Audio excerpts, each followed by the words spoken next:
All right, you're all set. All right, welcome everybody to the March meeting of the North Sonoma Valley Municipal Advisory Council. And I'd like to call the meeting to order, and please join me in the Pledge of Allegiance. Here comes the flag. All right, thank you, Hannah. All right, I pledge allegiance to the flag of the United States of America and to the republic for which it stands, one nation, under God, indivisible, with liberty and justice for all. All right, thanks. All right, just a couple housekeeping things here. First, Councilmember Handren, would you take roll, please? Sure. Chair Dawson. Here. Councilmember Doss. No. Councilmember Eagles. Here. Councilmember Newhouser. Here. Councilmember Dickey. Here. Councilmember Nardo Morgan. Here. Councilmember Oldroyd. Here.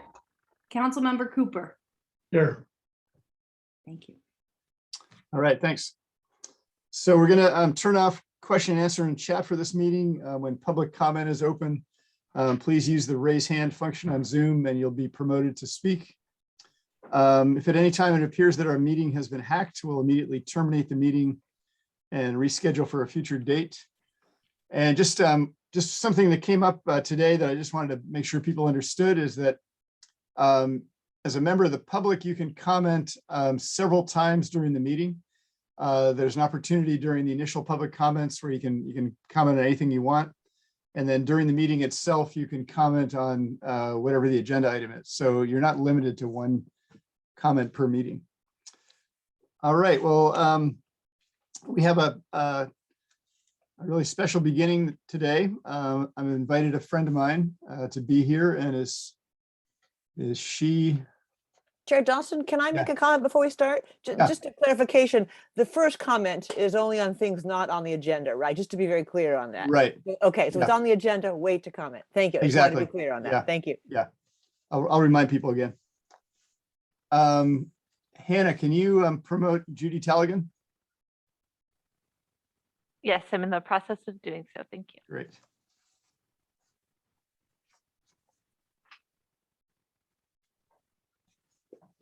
And actually, while Hannah's doing that, I just have an opening comment that I usually give, and then we'll go to Judy. So I'd like to thank you to members of the public, community organizations, the press, and North Sonoma Valley Municipal Advisory Council members for your participation and engagement in this meeting and your dedication to this community. For those of you who are with us for the first time, the North Sonoma Valley Municipal Advisory Council serves the communities of Glen Ellen, Eldridge, and Kenwood. As the most local arm of our county government, we represent people who live and work outside of incorporated cities like Sonoma or Santa Rosa. We are, in a sense, a country town council. Like other advisory councils in Sonoma County, we were established by the Board of Supervisors as a two-way communication channel.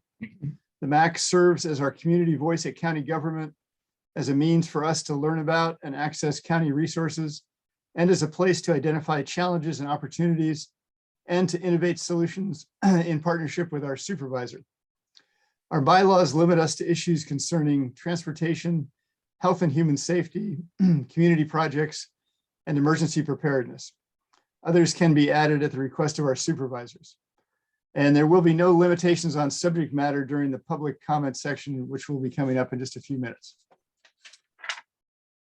So I'd like to welcome Judy Taligan, who's going to give us an invocation. And before she does that, I have a territorial land acknowledgement that I would like to give, and then I will turn it over to her.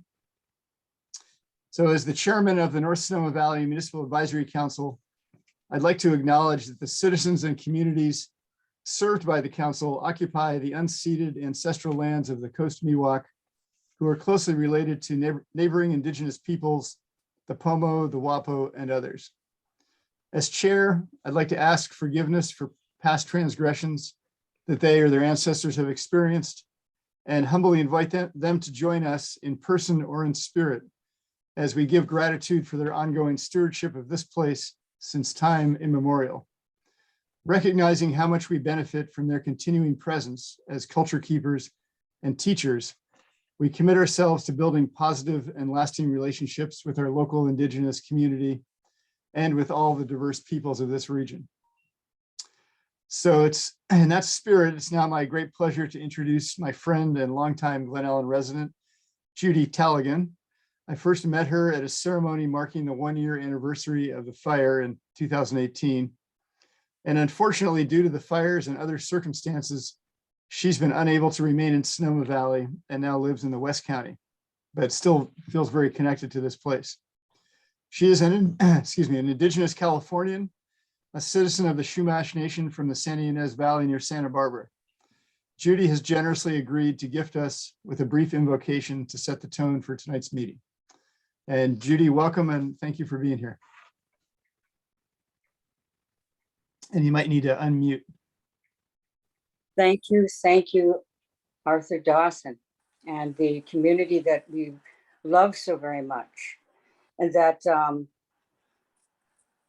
honored that I'm also a visitor here, and I want to acknowledge that, and that I'm graced and given the opportunity by the acknowledgement and the grace of the Wapo people, the Pomo Nation, and that I do belong. This is a partnership, of a relationship with the existing people that still reside from Napa to Manchester, that are part of this valley originally. I would like to begin by acknowledging all 4 quadrants. And if we could just kind of close our eyes and imagine that we need to acknowledge all 4 quadrants of the world, the medicine wheel, all 4 directions and 4 races, the north and the south quadrants, the races of the north and the south, the east and the west.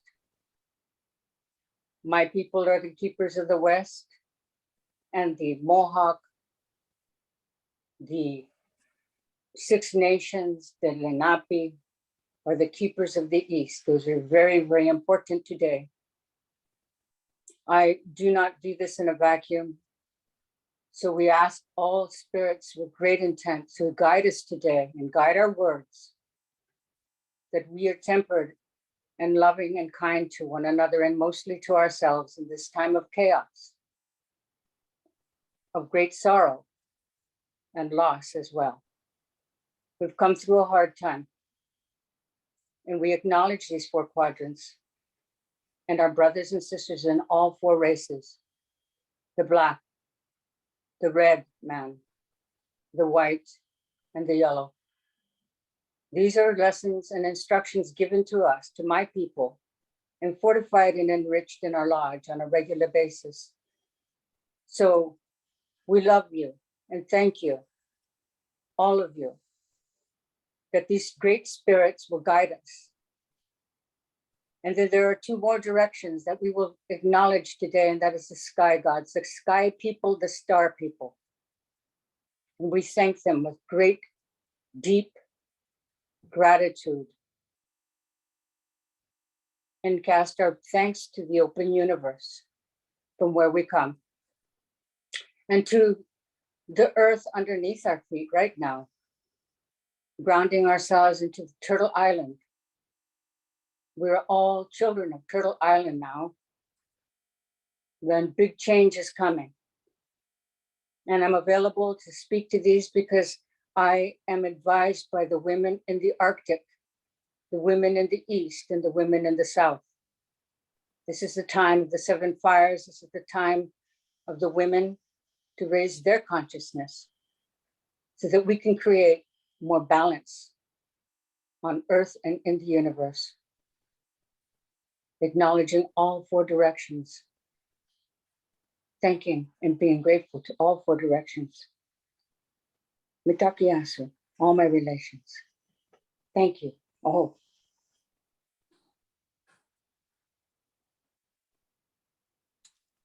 Thank you, Judy. You're welcome. Thank you. Thank you all. I'm honored. Honored to have you. I hope you can stay with us, at least for part of tonight, and I hope you come back either virtually or even better in person. All right. Let's see here. Okay, get my notes. So we'll move on to the mundane, but it's nice to have that underpinning. Were there any amendments or corrections to the February minutes? All right, if there's no corrections or amendments, do I have a motion to approve the minutes for February? So moved. And do I have a second? Seconded. All right, all in favor of approving the February minutes, say aye or raise your hand or thumbs up. Okay, it looks like it's unanimous. So the February minutes are approved. So we're going to move on to public comments, and I believe we have one public comment that I'm going to read out loud in a moment.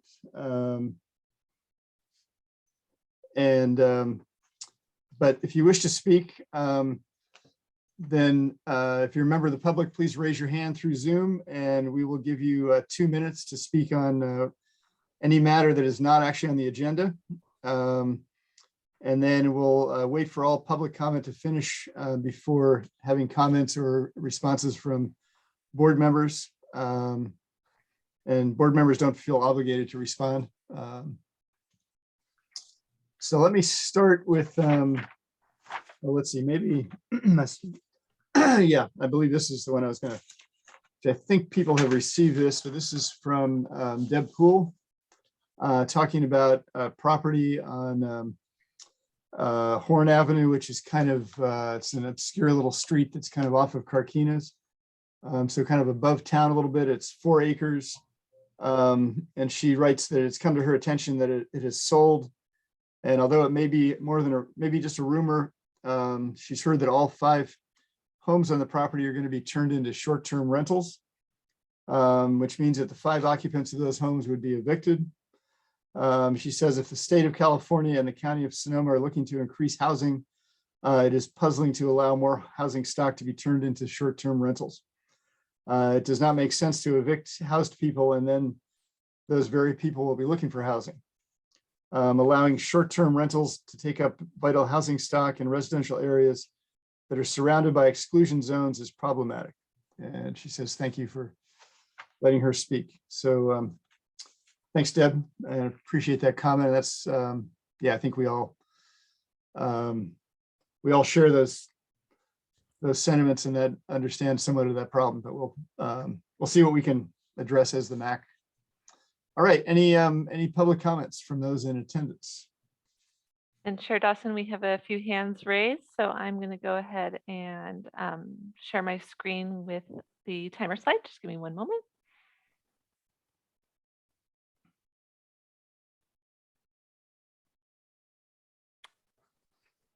There it is. And first up is Teresa. Teresa, you should now be able to unmute. Welcome, Teresa. Thank you, Arthur. I just wanted to share some excellent news. I'm pleased to announce that the Glen Ellen Historical Society has submitted nomination papers to the National Registry of Historic Places for the Eldridge, California property. The property owners have been notified and we're expecting further communication from the State Office of Historic Preservation on this national nomination process. Thank you very much. Thank you, Teresa. And I'm going to just give you a little applause and the Historical Society a little applause because that was a huge, huge thing to nominate SDC for historical status. And you guys pulled it off mostly with volunteer hours, I'm pretty sure, maybe all volunteer hours. So thanks. Thank you for that. That's a good step. Next Right, up, we have, another member of the public. yes, next up is Nick. Nick, you should be able to unmute. Welcome, Nick. Hi there, Arthur. Thank you, Chairperson Dawson. And hello, everybody. The Glen Ellen Forum would like to extend an invitation to our community social that the Glen Ellen Forum will be having outdoors on Sunday, April 3rd, noon to 3, up at the Jack London State Historic Park. We'll be in the picnic area there at Jack London State Park. We will have a great band, J Dub and Dino, snacks, water, reusable water glasses, and you can come and meet your Valley neighbors and say hello once again. The last time we had a Glen Ellen Community Social was about 2.5 years ago. It'll be great to get outdoors and see everybody. You don't need to live in Glen Ellen to come to the social. We welcome everybody to join us again Sunday, April 3rd, noon to 3. We will have snacks, a great band, J Dub and Dino. Incidentally, Dennis and Jeff Falconer of J Dub and Dino, as teenagers, used to practice and play up in Jack London's parlor way back in the day. So it'll be fun to return back to Jack London State Park and have some music and have some fun and have some food. So please join us, everybody. Welcome. All right, thanks, Nick. That sounds like a lot of fun. I'm planning to go, definitely. And giving folks one more chance. If you'd like to make a comment, go ahead and raise your hand. All right, and seeing no further hands. All right, thanks for the comments. Any comments or responses from council members? Yeah, Councilmember Morgan. Yes, thank you, Arthur. I would just like to say thank you to Judy very much. As she said, in this time of great chaos, it was very moving and very special to have someone so spiritually connected to open our session, spiritually connected to our ancestors to open this session. And I, for one, am really grateful. So thank you, Judy, for coming all the way out here today. Thanks, Angela. Yeah. Anyone else? Yeah, Councilmember Oldred. I wanted to make a comment. I know that the Kenwood Ranch, as it's called now, the Graywood Ranch, is out of the purview of this group, but the visual effects of the grading that they're doing is very visible for the residents of Kenwood, and it disrupts the scenic corridor. So I'm wondering if there's any, if we can have any impact on that. We'll let Supervisor Goran answer that in a minute, but yeah, thanks, Susan. Yeah, I noticed it on a hike the other day. I was like, wow, what is going on up there? It's quite ugly. Yeah, Councilmember Cooper. Yeah, that's right in my backyard. I drove up there, looked around and talked to the builders up there. And I asked them about that. And they said that they're going to completely green that out with plants and things so that ugly brown stuff will disappear. So who knows if that'll happen, but that's what they're saying. Okay, yeah, we'll hope. Yeah, thanks. And Councilmember Newhouser, did you have a comment? Yes, both of these issues are kind of related, and well, not only the development in Kenwood, but also what Deb's referring to. I mean, these are all ostensibly out of our purview, but I was wondering if it would be appropriate for us to, respond in some way through a recommendation for the Citizens Advisory Commission to address these issues. They do affect us, but I mean, we could weigh in at least peripherally, as a concern of our constituency. All right, thanks. Maybe we can hear from Supervisor Goran, and maybe we can put that on an future agenda. All right, any other comments or responses? Okay. Excuse me, Yeah. Dawson. I just have one comment that the historic, the results of having a historic facility has big impact on many things architecturally, but in particular accessibility, which is one of my expertises. It allows the existing buildings to work in a way that is a lot looser than the ADA requirements that most buildings are subject to. So it is a really good thing. to be historically nominated. Great, thanks. It's a good perspective. That might be something we can add into the letter when we get to that point. Yeah, Councilmember Newhouser? I was just going to ask Susan if there are other protections extended to these buildings. In other words, now that if it does get included in the registry, would it actually protect the buildings and make it harder to remove them? Yeah, specific buildings. Just The ones that specifically. they won't, well, they may do it as a en masse, and I haven't seen what the application is, but usually the select buildings are protected. I see. Interesting. All right. I think we're ready to move on to Supervisor Goran's report. Seeing no further hands. So Susan, thank you for being here, and we're looking forward to hearing your comments. Thank you so much for inviting me and to be a part of the meeting. Sorry, I was a few minutes late. I was actually eating dinner, and my team and I had a meeting that extended past 5. So, okay, so I have my gobbled down my dinner, and here I am. So I'm sorry I missed a couple of the public comments, but I think I can.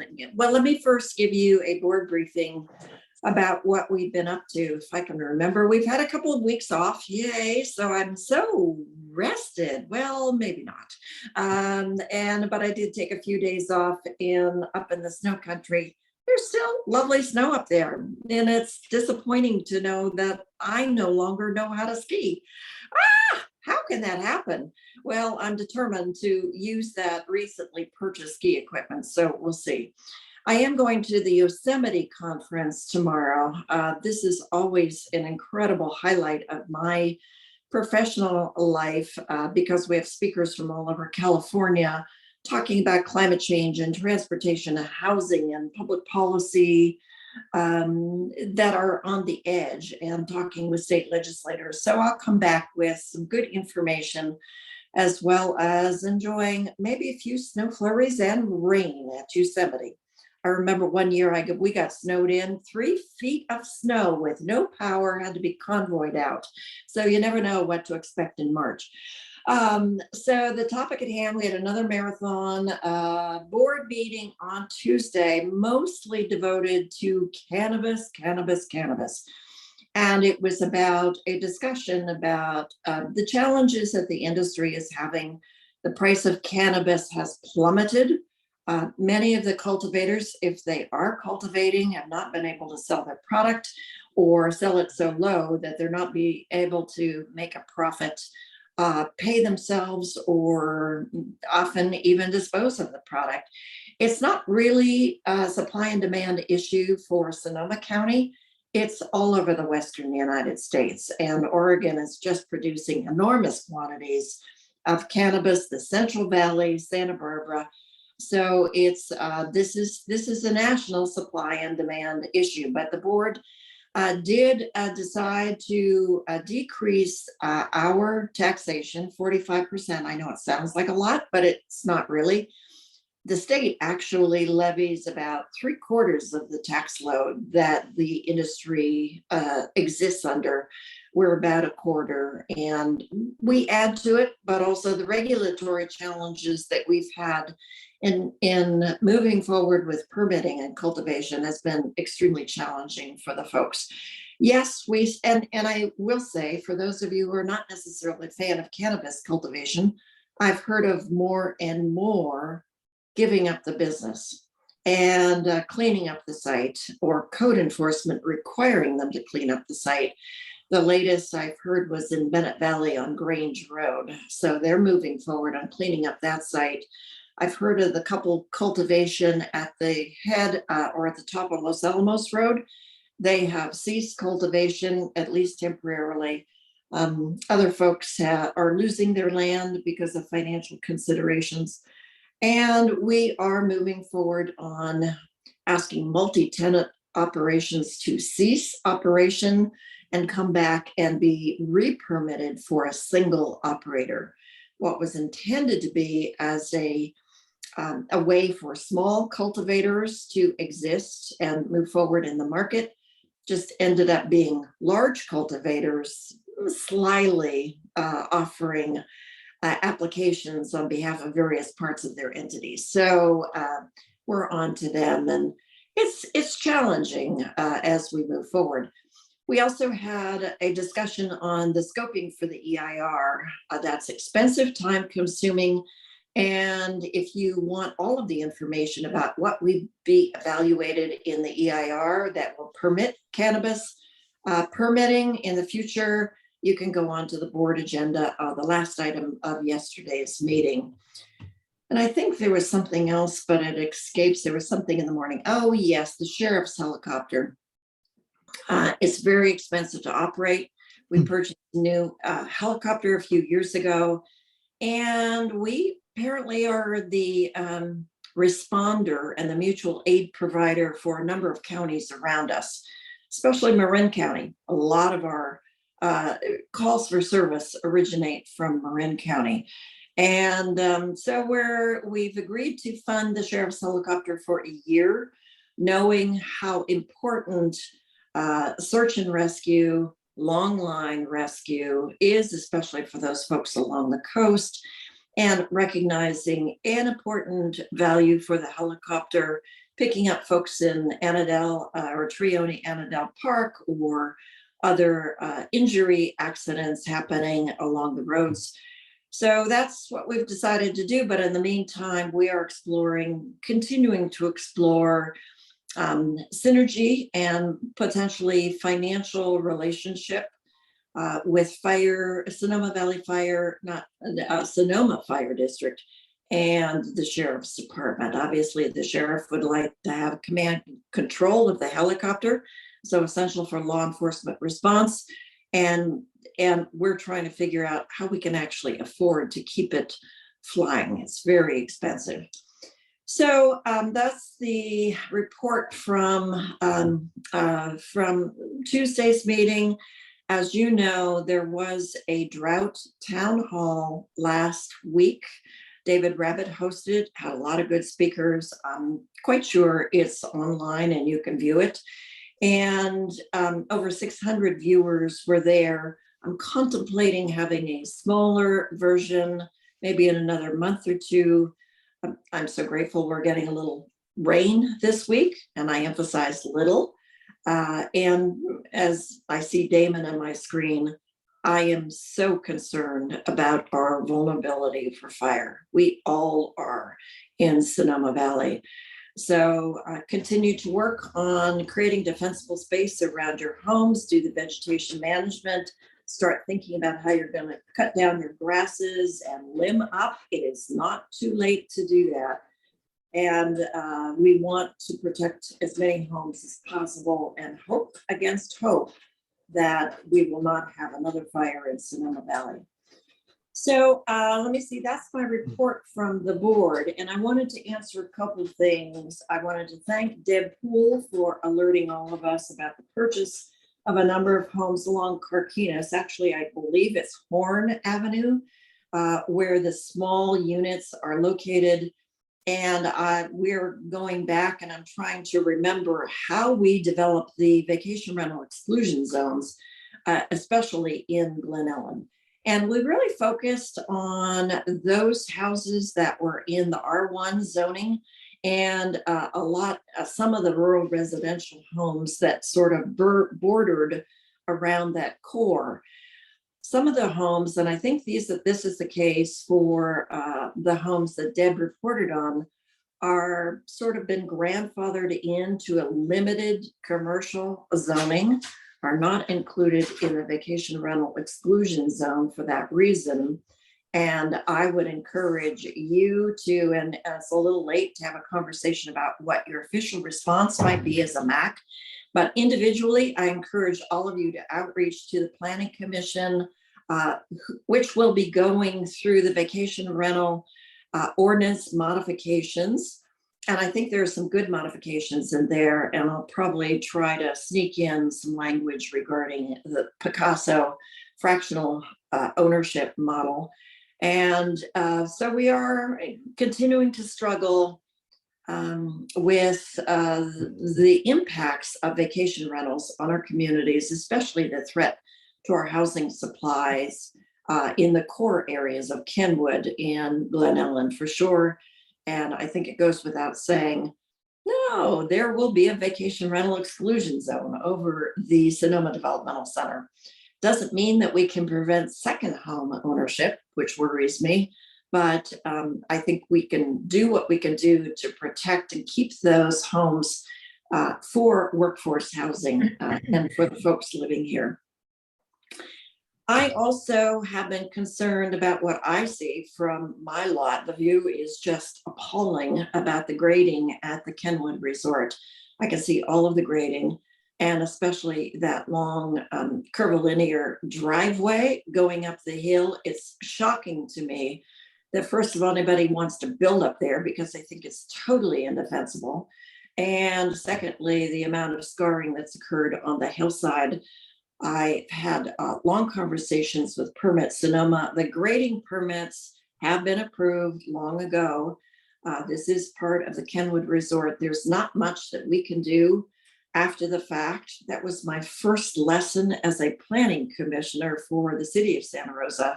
Once we approved the EIR for Verena, infamous Verena, we also approved the grading plans. So that really served me well in understanding, be careful what you're actually approving, because it does have implications for grading thereafter. But they will be required to look at revegetation, certainly hydro seeding, and I don't know what they expect to grow there because we have no water. So, but I look at the scars and I have, I'm aghast, like many of you. It would have been I think, a well done resort with the kind of work that the McNair brothers have been doing on preserving the best of the trees on the site, minimizing tree removal, hiding the casitas and the cottages in the trees. And then the fire came through and devastated that site big time. And so they are in the process of taking down many, many, many dead and dying trees on that site. So it's far more visible than what we might have had a few short years ago. But,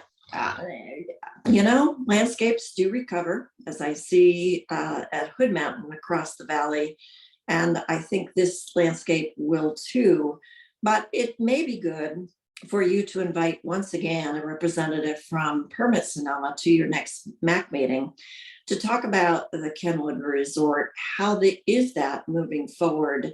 Not that you have any control. I don't have any control. Valley of the Moon Alliance sued over the latest iteration and were not successful. So we don't have control. What's approved has been approved, but it is good to report out about what action steps they are taking to recover, restore, and prepare for when we actually do have some rain. If not this year, then next year. So that's a good way of moving forward. Just a comment on, I think you all know that the public meetings finally have been announced for the Sonoma Developmental Center. Next Tuesday night at 5:30 and next Saturday morning, I believe at 10 o'clock. And they will be virtual, and they're on different topics. And they're asking for your suggestions on policies that should be incorporated in the specific plan. This is not about the number of housing units or the buildings to be preserved on the site. In general, what policies should govern the development as the specific plan moves forward and development moves forward? And I think it might be good to talk about a policy. Do we want fire resistant buildings? Do we want widened habitat corridors? Do we want to keep people out of the riparian corridors, limit the interaction with that? Someone was mentioning, do we want dog parks rather than allowing dogs and cats to run free?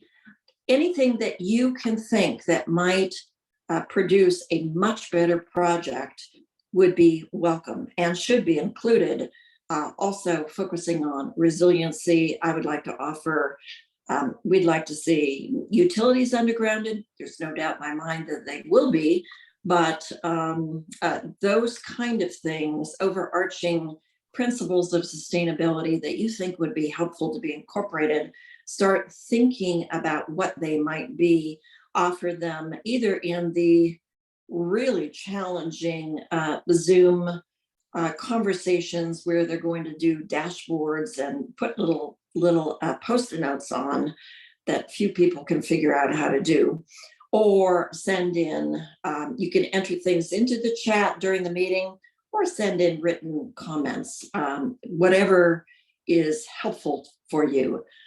They didn't ask me, but they set up an all Spanish meeting at the Lou Center, I believe on the 25th at 11 a.m. I said, really? How many people do they expect to show up at 11 a.m. at the Lou Center? Probably not many. We have so much learning to do on outreach, especially in the springs. Don't get me started. I'll get on a rant for that. And one final comment about the Registry of Buildings, and maybe Susan would know far better than I do. As far as I know, there's only one building on the National Historic Registry. Oh, Arthur would know this. One building on the National Historic Registry, and that's the iconic brick building. Potentially a home for a boutique hotel and maybe meeting gathering space. I'm not sure. But it's my understanding that the state, the owner of the land, would have to agree to whatever designation might be proposed for a building or for portions of the land. And that's the extent of my knowledge, and I may be incorrect on that. I know that Nick and other folks have suggested a number of areas to be included in the historic district, and we'll see how that moves forward with the specific plan and what kind of action the state may take to agree or disagree with that. And I also should warn you that this is the time that the state is preparing an RFP for proposals for the site. And you may have information leaking out from the state or various sources about this group, all lusting after doing something on the site that may not actually agree with the specific plan. And I would just say, shh, breathe. This is the time of, I want to call it silly season almost. I have confidence in our process. We will get through it, and we will be supportive of it. And any developer will have to navigate through and working with the community on specific proposals and move them through entitlement processes.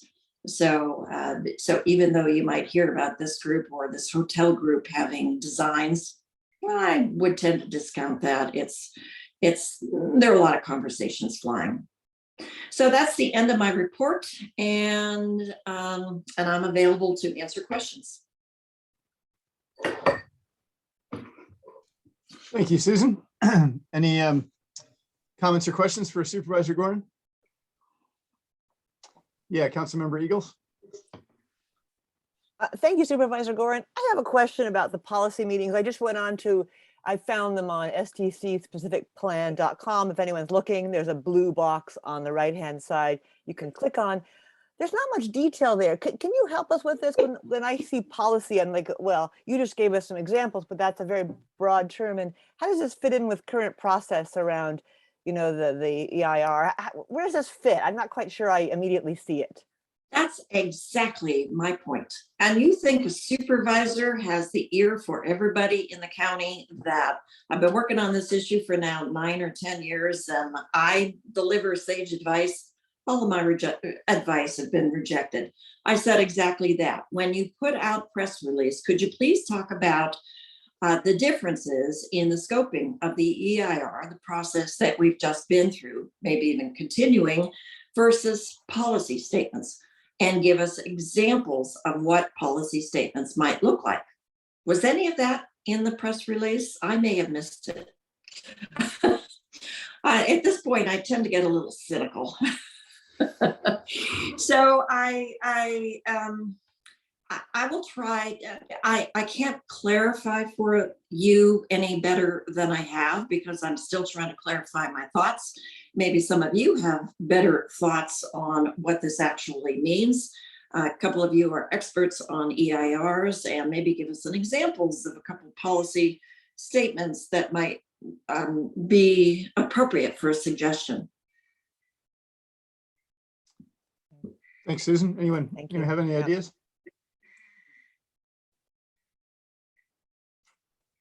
Yeah, I feel confused as well. I mean, you mentioned the wildlife corridors. Well, isn't that part of what the NOP is about? So. Yeah. I hear you. But I think in fairness to your question, because I have the same question, and they're going to get pummeled by many, many people in the community scratching their heads saying, what? I'll try to get some better information to have maybe added to the frequently asked questions about what this process now is and what it should do. So I'll jot that down and see if I can get better information from Brian. This is a shot in the dark, but if there's something that comes up in the NOP letters, the scoping letters, that's actually under policy, will they just transfer that over? Like, I'm thinking like lighting. I would, feel free, since you're as confused as I am, to just offer your suggestions, not necessarily a recitation or a duplication of what you submitted, because I think that will carry over. But what you can state is, I submitted a letter for the scoping regarding blank, blank, blank, these bullet points, and I'm going to maybe make some specific directions about policies that should be incorporated. And so that's a way to sort of link them, make it as easy as possible. And that brings up a question that I have, is that I'm going to be out of town next week. Is there, what's the deadline for the actual comments on the policy? It will be a number of days after that, so you don't have to worry about making those particular meetings. All written comments will be received whenever you can do it, within reason, around the next couple of weeks. And I would assume they are they will be recorded so that you can view them after the fact. And I know I sat in on the PAT, and even experienced PAT members were still scratching their heads and say, no, wait a minute, how do I get in here? How do I put a little post-it note on there? And it was just another exercise in frustration. And so they finally said, okay, we're just going to emphasize, get your comments in, either put them in the chat or send them in an email to us, and we'll accept all of them. One other question. So how do we request an in-person? Well, it's obviously isn't going to happen now, but it disturbs me that certain people are getting in-person meetings and other people aren't. I mean, I guess if you Give me an speak Spanish, you can get example of an in-person. in-person meeting. Who's having an Oh, in-person? isn't the Springs meeting an in-person at La Luz? At La Luz Center. So if you speak Spanish, come on over. Yeah. Well, that's my point. I posted that, and even Maria Castillo said, why would you have it at 11 a.m.? And I said, don't ask me. They didn't ask me. So I think that bicultural folks in another culture don't necessarily, first of all, they're reticent to speak out about many things. They want to feel safe, they want to feel secure, and they want to have a communication in their own language in a place, a school or La Luz Center, where they know the folks and have a comfort level. So I would love it if we could have an in-person meeting for 500, but I think that's not going to happen in the next couple of months at least. And just to let you know, we're tepidly planning an in-person meeting for community outreach for a discussion in the Springs about the Springs Community Plaza. And again, I say tepidly, it's a question of timing. How do we set it up? Where do we have it? and what kind of safety measures should we incorporate in that? And I, as you know, I'm caretaking a 96-year-old mother-in-law, and no, she's lively and bright. I'm not really caretaking her. I just check on her occasionally. But there was a concert in very safe Oakmont, an Eagles tribute band, where COVID was transmitted, and they had a number of cases after the fact. So no one assume that we're safe gathering together, because it's clearly not the case. I hear you. Yeah. All right. Thanks, Susan. Other comments or questions? Yeah, Councilmember Cooper. Realizing that the SDC is the main topic, as it should be, I just want to go back to the Kenwood Resort real quick and ask, is there any other kind of influence we can have around that building process, or is it, I think Supervisor Goran, you said that It's a big check Yes. mark. That's done. nothing we can do, just try to, okay. But Thank you. I think it is good to invite Permit Sonoma to your meeting, since you do include Kenwood, and it's so visible now, especially after the fire, to ask what is going on, how are the plans moving forward. I know the McNair brothers are no longer involved. I think there's someone else who is an arborist landscaper involved in that. And so I've gone back and forth a couple of times regarding the plans. Again, I'm mystified as to why that road is snaking up there, but it was permitted some time ago Okay, as part of the overall resort. But I think it's good to have a conversation. Okay, so what was permitted? What are they doing? What's the timeline? do you think it would be better to approach it that way, or just as a good neighbor, get a group of people maybe to try to influence that way? No. You can't influence. Everything is entitled and permitted. So the Okay. best you can do is say, well, how are you working with the owner and the landscaper to prepare for fire and to work on the vegetation recovery from the scars of the grading?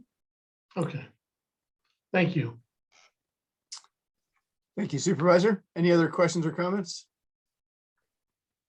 All right, now we'll open it up to the public if they have any comments or questions for Supervisor Goran. All right, just taking a look and not seeing any hands. Oh, we've got a couple hands now, so I'll go ahead and share my screen.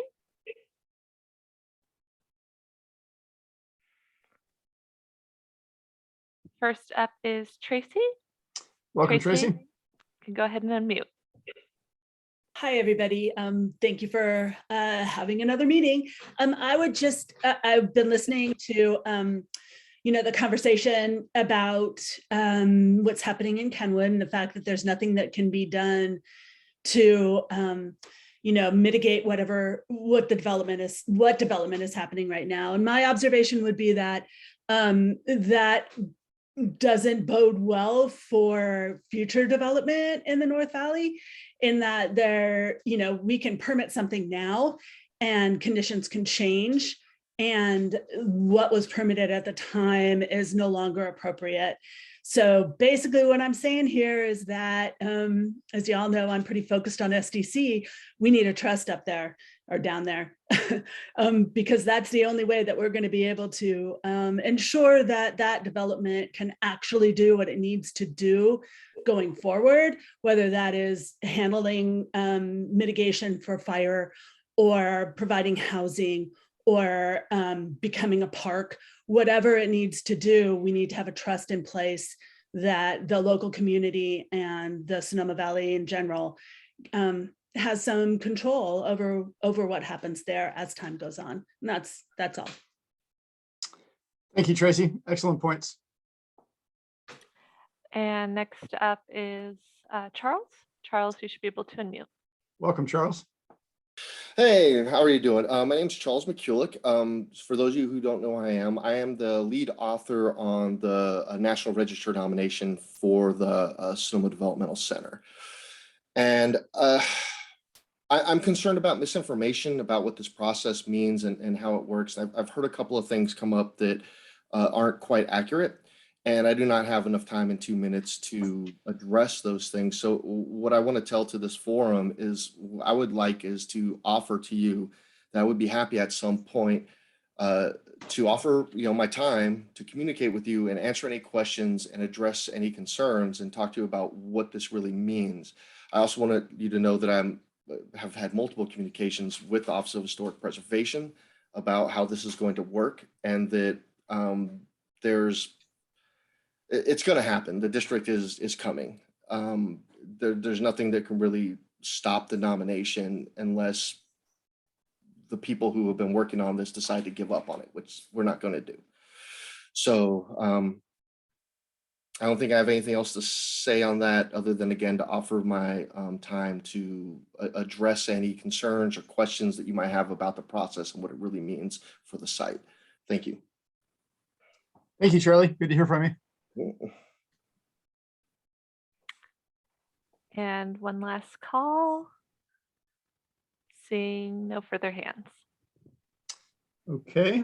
And now- and just a response, Tracy, always good to hear you, because you are one of the most knowledgeable folks on and understanding how circumstances can change, especially with fires.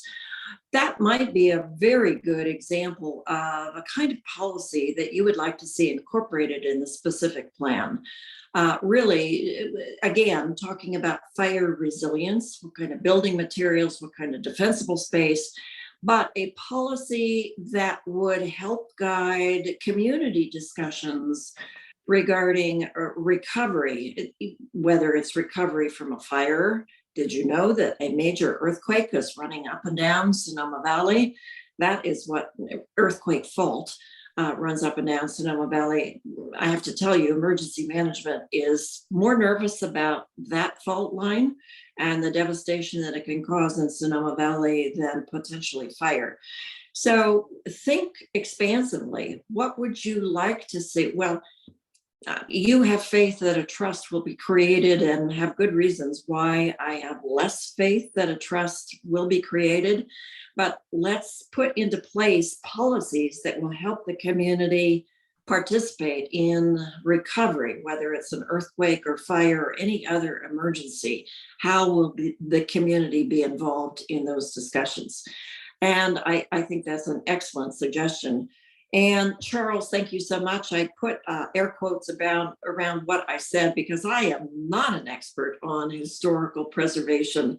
You and Arthur and other folks certainly are. So I think this group would benefit from a conversation and a better understanding about historic district and historic preservation and registry from you and others. But what I did say is that you can nominate it, but I think the state has to accept it since they own the land.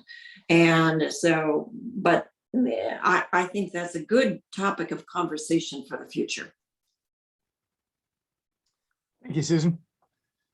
And I wouldn't call myself an expert on historic preservation, but I have a little bit of knowledge and I know who I can talk to get more. So good. Anybody wants to follow up on that? Any other comments? All right, well, next we have the Sonoma Valley Collaborative, and I'd like to introduce, as Hannah's promoting those folks.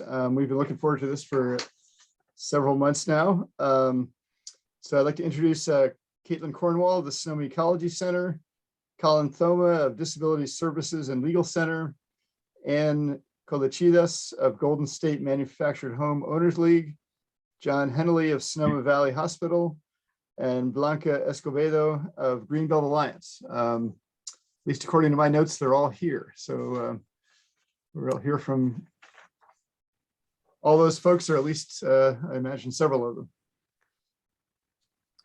Well, I'll jump in. Good evening, everyone. I'm Caitlin Cornwall. I'm the project director for Sonoma Valley Collaborative.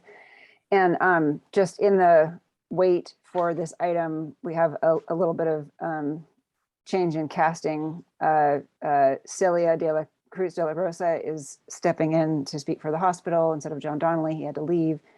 And we've also lost Blanca from Greenbelt Alliance, but I have her statement. If I could just jump in, what I would like to do is just spend a couple minutes describing what Sonoma Valley Collaborative is, and then ask some of our members who are here to say just very briefly what their involvement means to their organization. And then I would like to very briefly run through for you the main statements that Sonoma Valley Collaborative has made about Sonoma Developmental Center, because I think that's the main topic that is bringing us here today. So I'm going to share my screen. Hopefully this works the first time. It's always nice when it works the first time. Oops, sorry, I always do that. Okay, is that working? Okay, great. Thanks, Arthur.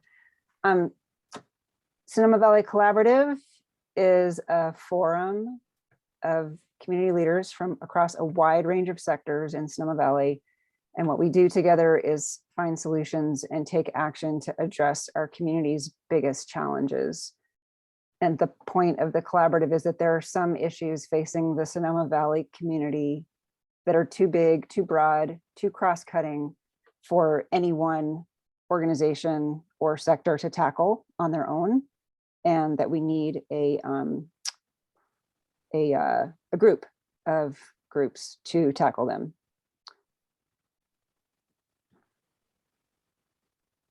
So our scope, as I said, is Sonoma Valley. We're defining the valley as the watershed, the basin. So of course, Glen Ellen is right here. And so we're going from hilltop to hilltop, from Oakmont down to the Bay. So we have a bigger geographic purview than your MAC does. So these are the values that really drive Sonoma Valley Collaborative, and we very explicitly put every statement and decision through this value set. It's based on the definition of a sustainable community, which rests on these three pillars: environment, equity, and economy. And the idea is that if you have a healthy environment, if you have good social well-being for everyone, and if you have economic security, then you've got a sustainable community. Without one of those, you haven't. So we spend a lot of time working together to find common ground among these three E's. And we're looking always for what we call the highest common denominator among those three value sets. And so we don't make any statement or take any position or pursue any project that does not advance all three of those things. So this triple basis for a sustainable community is also what really defines our membership. So this is a slide showing our members, and it's a little more than 30 organizations. The membership shifts slightly over time, and we're always kind of in the process of gradually growing the membership. While we were all meeting in real life, as we all used to, we really wanted to keep the number limited so that we could have meaningful interaction.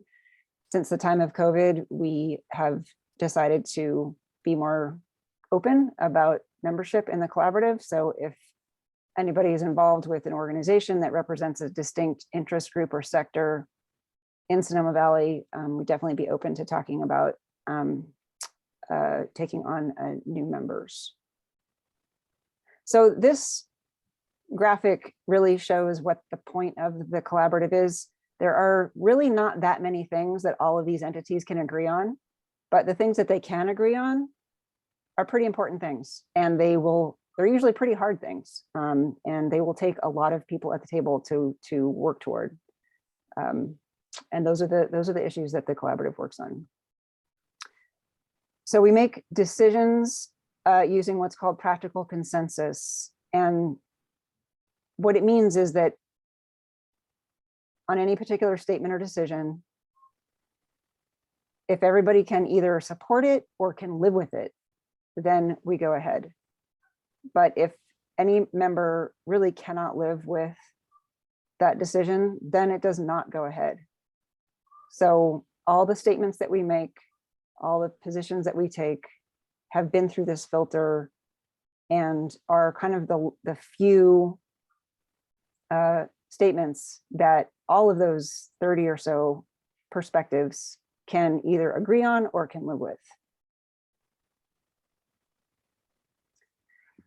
What we're focusing on currently, a lot of it has to do with housing affordability. We went through a whole process in 2018 and 2019 to do a lot of listening across the community, many different kinds of parts of our community, and decided to have a sustained focus for a while, at least, on housing affordability as a thing that affects every single sector of the community in a very urgent way. So this first bullet is what we call our housing declaration. Every word in this declaration was fought over and agreed to after a lot of conversation. So the kind of homes and housing that Sonoma Valley Collaborative supports is housing that is affordable for people who live or work in the Valley within already developed areas to create diverse, safe, complete neighborhoods. So we're involved in learning about and having opinions about the housing policies that affect the Valley, and the county and the city are both doing their housing elements right now. So we're paying attention to those. And there's a lot more that we're doing on housing that I don't want to get into right now, like trying to protect existing homes that are affordable, that whose deed restrictions might expire, issues like that. Don't want to spend time on that right now. And we're also paying a lot of attention to Sonoma Developmental Center, because Sonoma Developmental Center, while providing an opportunity for a substantial amount of affordable housing, also rings all the other bells too: environment, economy, equity. As we all know, it's a huge big deal for Sonoma Valley. And then we're also doing backstage stuff to just try to build the collaborative, especially supporting youth and their voice and many other things. So I think that's okay. So before I move on, that's my description of what the collaborative is. And now I want to ask our members who are here to just quickly say who they are and why they're participating with the collaborative. So why don't we start with Celia, if you wouldn't mind going ahead. Absolutely. Thank you so much. Yes, Honorable Supervisor Goran, to be here. Mr. Dawson, the chair, thank you so much. And Caitlin, great presentation. So the hospital supports the forum that the collaborative provides to learn, to listen, to share, and provide input. We find that the intent of the organization, it spreads across everything that the Valley is a part of, becoming, and looking forward to being. So being a part of this conversation is important to us, and we find it to be a good place for the hospital and what the healthcare district is all about to be a part of. Thank you. Thank you, Celia. Colin, would you like to go ahead? Hello, everyone, and thank you for allowing us to be here. My name is Colin Toma. I am the Citizen Change Advocate with Disability Services and Legal Center. We serve a good portion of the North Bay. And being part of the Sonoma Valley Collaborative and being on the council is good to make sure that the SSC and development in the Valley can reflect the needs and issues of people with disabilities. And make sure they're addressed in the development plans to make sure that it's accessible and inclusive to them, as well as everyone else. So it's good to be that, and hopefully we can get some housing that is ADA accessible as well as affordable. Those are two huge issues we face. Thank you. Thank you, Colin. Yes, I'm just seeing your chat, Hannah, and I don't know what to say about Anne. I do have her statement though, so I could read it. yeah, we lost a couple people because we started later than expected. So I want to read the statement that the new staff person from Greenbelt Alliance, who is serving Sonoma County, actually the whole North Bay. Greenbelt is a member, and their statement is that they participate in Sonoma Valley Collaborative so that we can achieve more of our priorities with groups and individuals that have shared values and goals, particularly planning for a more resilient areas to live in, areas that are resilient from climate change disasters and able to provide housing for all through infill, smart housing that will be accessible, safe, and affordable for Sonoma residents. Other orgs should join and participate because we want to continue and strengthen and diversify our collective voice and advocate for strong solutions in Sonoma.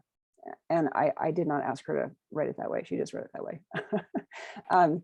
Let me see if I can find. And through the chair, Caitlin, I think I may actually do see Anne in the great. attendees overall. So I will go ahead and promote. One moment. Okay.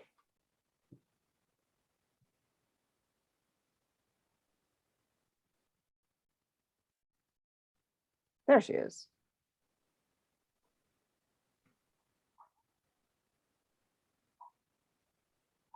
We don't hear you yet.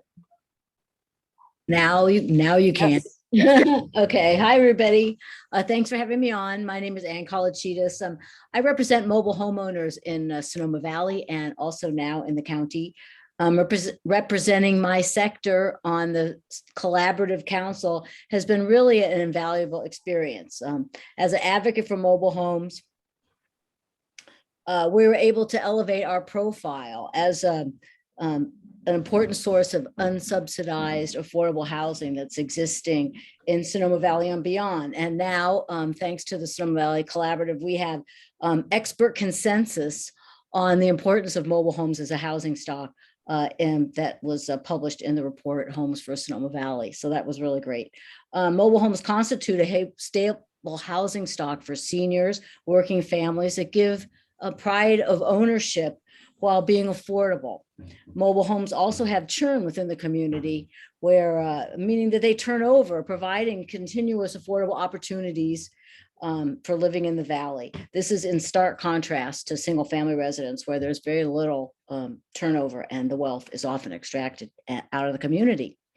So, the council members provide an opportunity to hear the perspectives from all sectors. In the case of housing, this lack of housing stocks that is accessible and affordable to the 60 to 100% AMI cohort is a big problem for a wide swath of people. We hear from everybody, from the hospital and health center to the churches, to the Chamber of Commerce, the fire department, the Luz, the Visitors Bureau, winery, students, seniors, teens.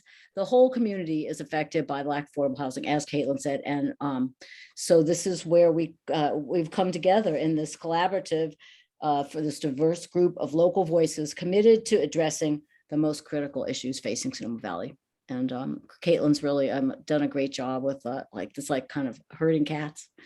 So sorry to characterize it like that, but really she's a fantastic leader. Thank you. Thanks so much, Anne. So I would like to just share my screen again and show you what Sonoma Valley Collaborative has said about Sonoma Developmental Center. And then you may have questions for us. So back to my slideshow.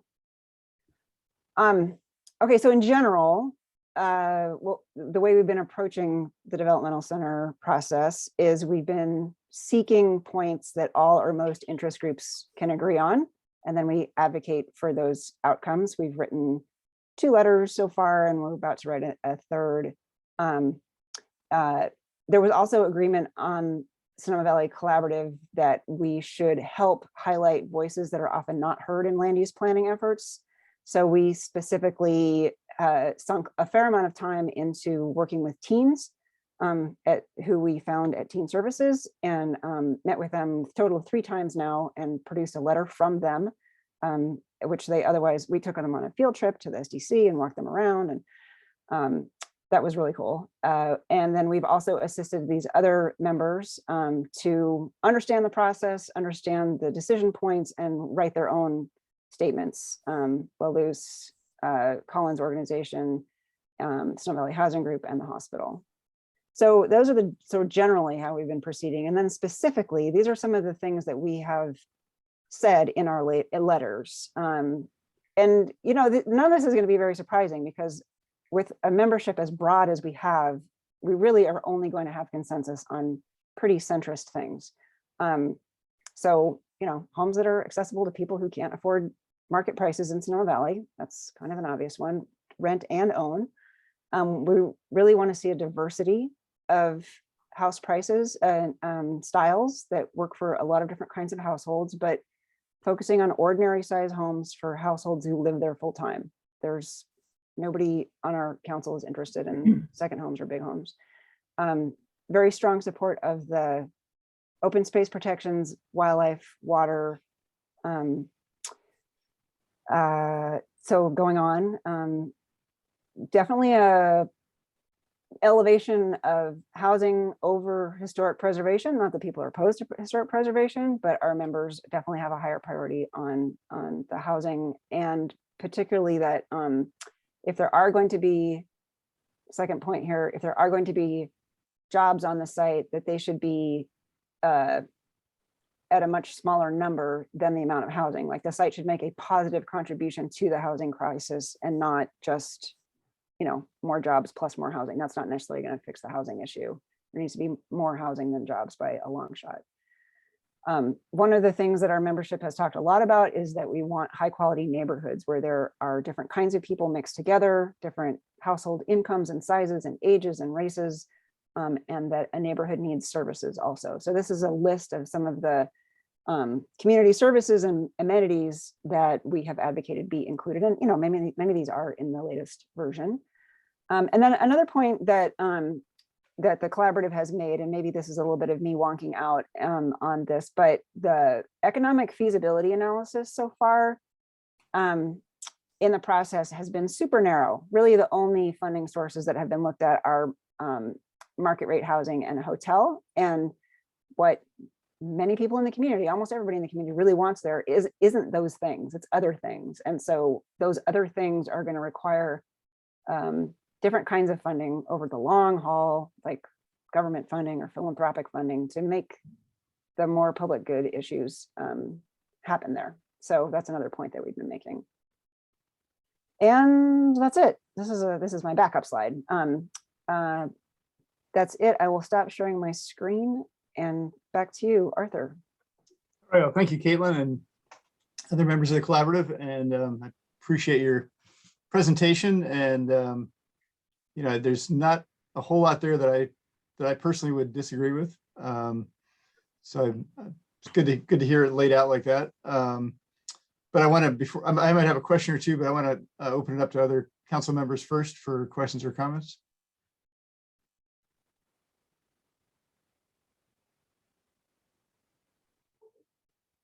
Yeah, Councilmember Handren.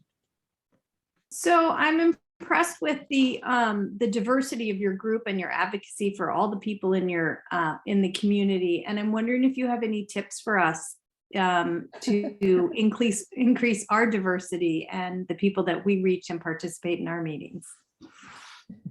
That is a fantastic question. It's something that we work at pretty hard. It takes a lot of time, and it takes really, I think it takes going to their places, going to their meetings, going to their conversations, and building a relationship and listening.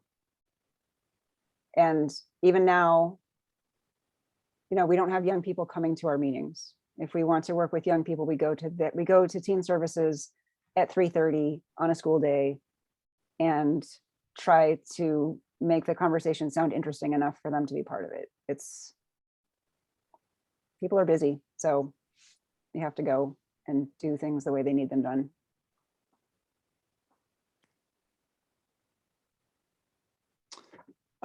Thank you, Caitlin. Councilmember Dickey. I have a number of questions. So should I just go through them, or how should I proceed? Just go for it? Just go for it, yeah. Beautiful. So Caitlin, this is the first presentation you've made to the MAC. And in general, I would say to the Glen Ellen community. And so you're saying you're collaborative because it's in the title of your organization, but I personally don't know anybody that's a member of your group. You have 30 members, and I've lived in this valley for 40 years, and I don't know anybody that has even participated with you guys. And I don't want to hear about, oh, it's because you live in Glen Ellen, or, you know, I'm affluent, or some sort of nonsense like that. I mean, this feels like it's been done in secrecy. And I think I would like you to address some transparency if you could. So Sorry. so the collaborative kicked off in 2017, right after the fires. And we very consciously were looking for organizations that could represent interests, like interest groups, you know, youth, health, emergency, business, environment. And it was really only later that we started thinking about geographic representation also, which is sort of another layer, another way to slice the valley. And we do actually have a North Valley representative. And I don't know if she's here. Is Tracy Shuri in the audience? Tracy Salcido in the audience? She was here earlier. Yeah, she's probably still here. Maybe she could speak to this. Through the chair, would you like me to Yeah, promote? you can go ahead and promote Tracy if she's ready to talk. All right, I see her hand raised. I'll go ahead and promote to panelists.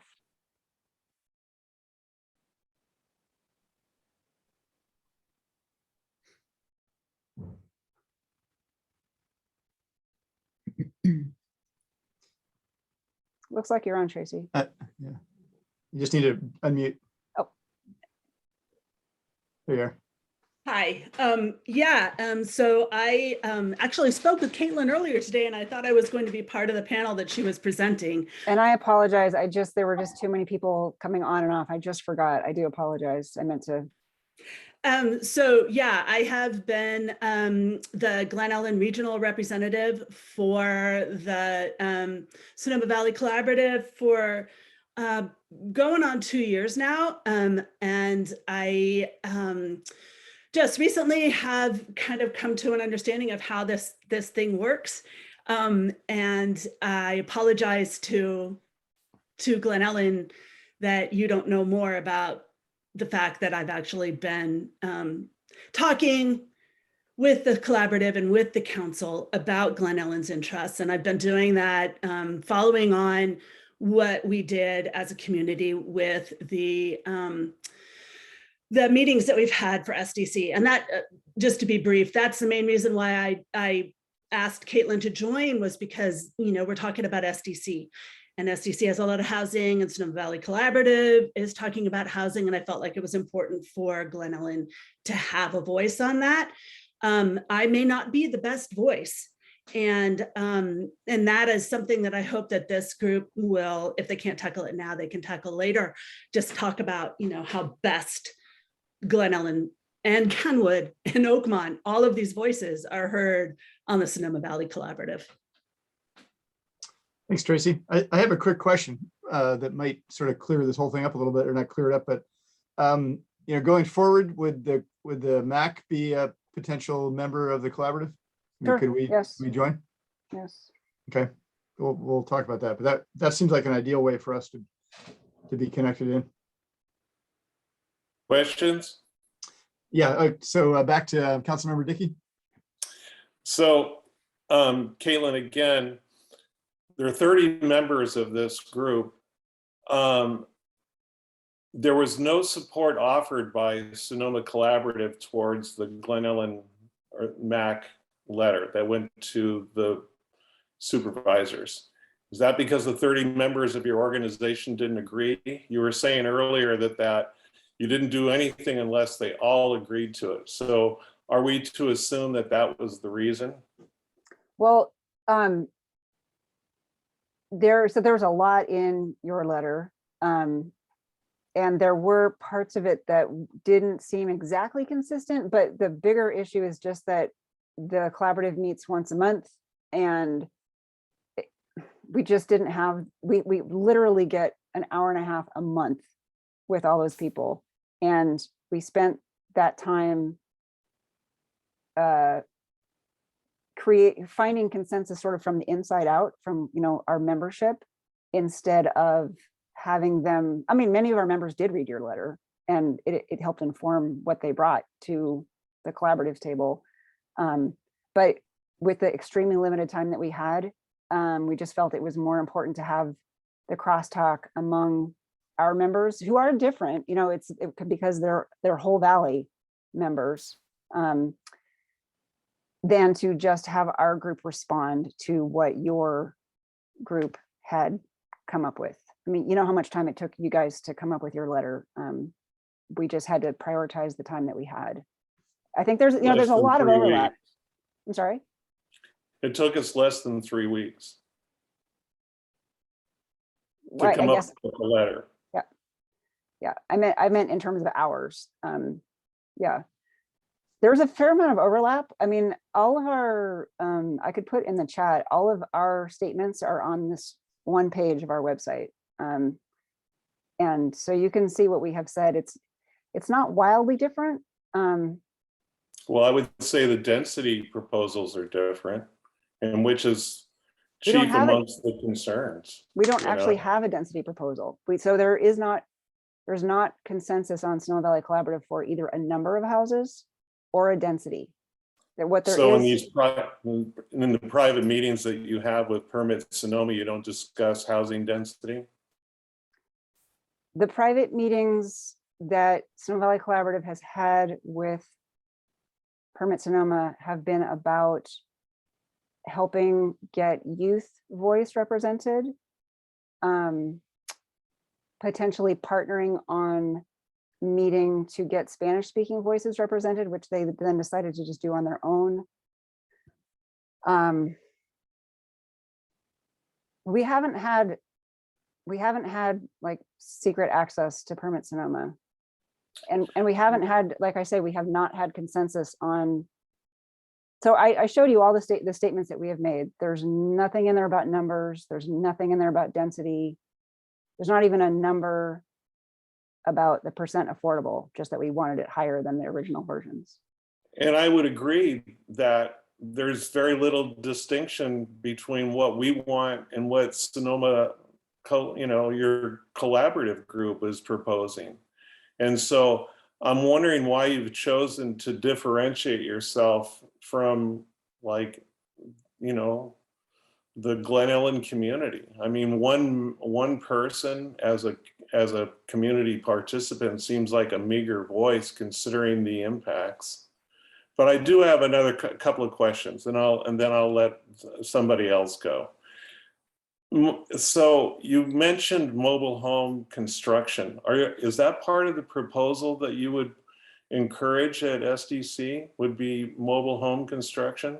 That's not part of anything that the collaborative has said about SDC, but it is part of, so we have this whole deeply researched blueprint for, it's called Homes for a Sustainable Sonoma Valley. It was written before SDC started its process. It's about increasing the amount of housing that's affordable in the valley as a whole. Yeah. And in that paper, one of the many recommendations is recognition of and protection of existing mobile homes, mobile home parks, mobile home residents, because it makes up a pretty substantial portion of, as Anne was saying, non-subsidized affordable housing. Nothing that we've talked about in relation to SDC. And so it leads me to another question, which is that when I looked through the list of groups, I didn't really see anybody that's in the construction world. And adaptive reuse, despite what you might think and your group might think, is a very, very affordable way in a broad spectrum of both impacts and financing for providing affordable housing. Yeah. And yet your group has said, basically, we're rejecting that concept. No, actually, so I didn't put up every single point in every single one of our letters, but there is, I didn't think this was a major one to put in the slideshow, but there is a point that's been in one or maybe even both of our letters that we support deeper analysis of any buildings that are appropriate for repurposing and reuse. That is in our letters. We have not tried to take a position about like whether we know how much or which buildings or anything like that. That's not something that we know about. But what was the thing you said before repurposing? Oh, we do have a construction person on the council, Roger Nelson from Midstate Construction, relatively new member. And he's built,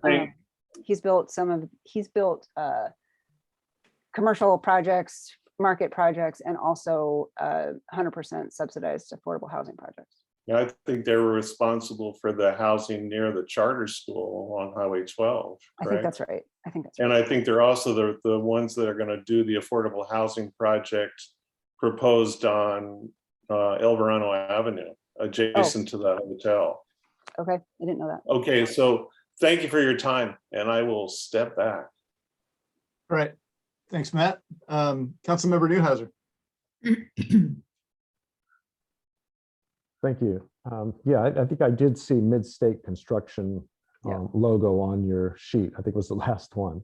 But I was going to ask you if Sonoma Valley Unified School District is part of your collaborative. Yeah, they definitely have been. I can't remember if we decided to leave on or take off their logo for this presentation, but the school district is in a world of hurt. So we don't have like a person right now because our main point of contact we've had, a couple superintendents, a couple board members, a few other staff people being our main point of contact. And right now we have no one because there's just so much chaos going on there, but schools as them as a giant employer and also just everything that they mean to the reason why I asked, Caitlin, and I fully support having them be a part of your collaborative. Yeah. And in fact, we should, we're as responsible for communicating as much as you are. But there's been several ideas around relocating the Dunbar Elementary to SDC. And everybody likes the idea, but as some people have pointed out, that the school district has not indicated any interest whatsoever. Right. So this is a problem of a lack of communication and or involvement in getting people interested in this and even discussing some of the pros and cons of such an idea. So I'm looking forward to that, because I haven't given up on that, and I'm hoping that will actually be seriously considered by the school district.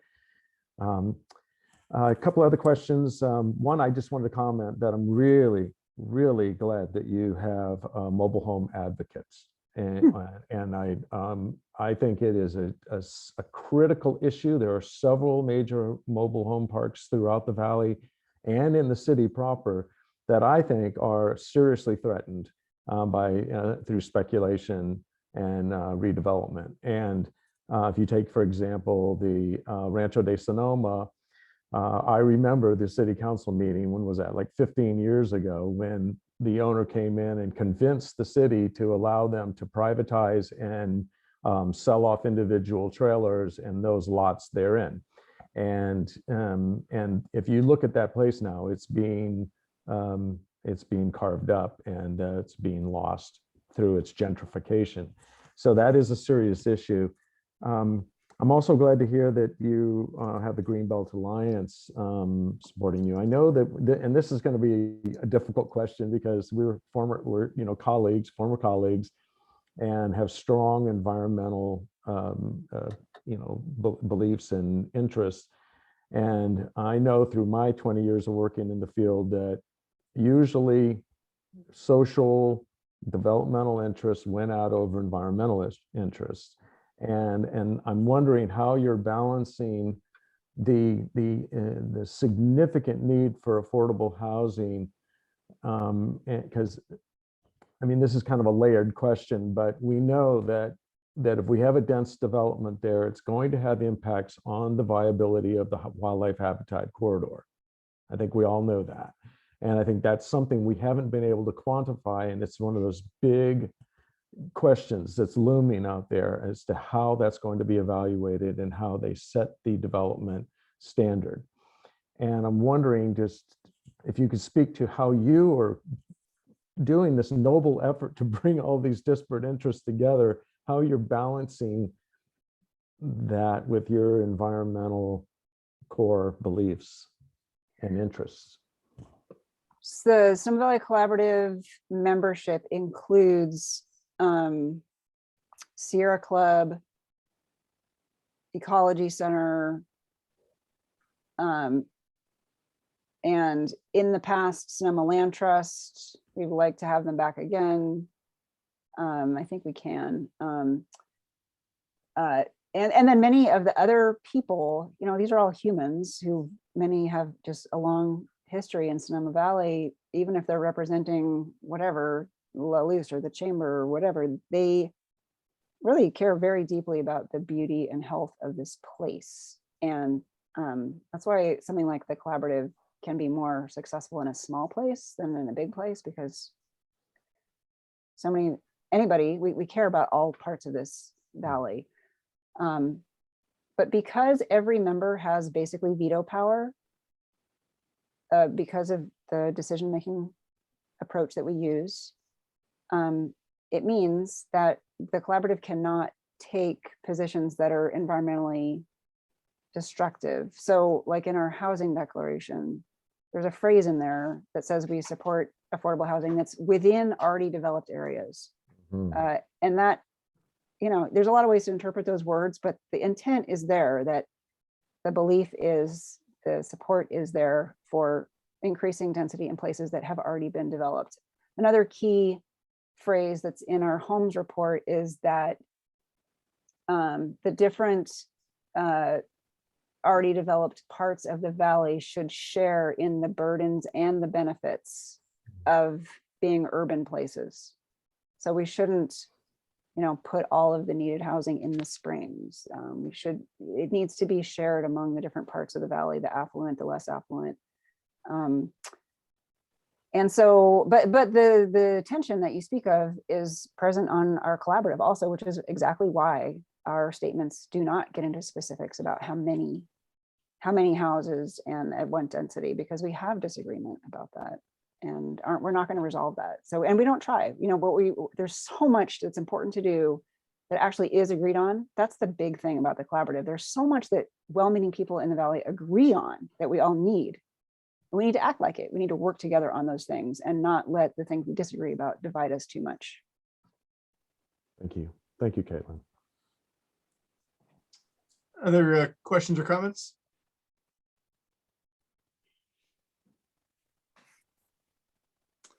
Let's see. So just to follow up on my earlier question, would there be a process if the MAC wants to, I mean, we would need to, we've been talking about re-upping our ad hoc committees, and one of them might be housing.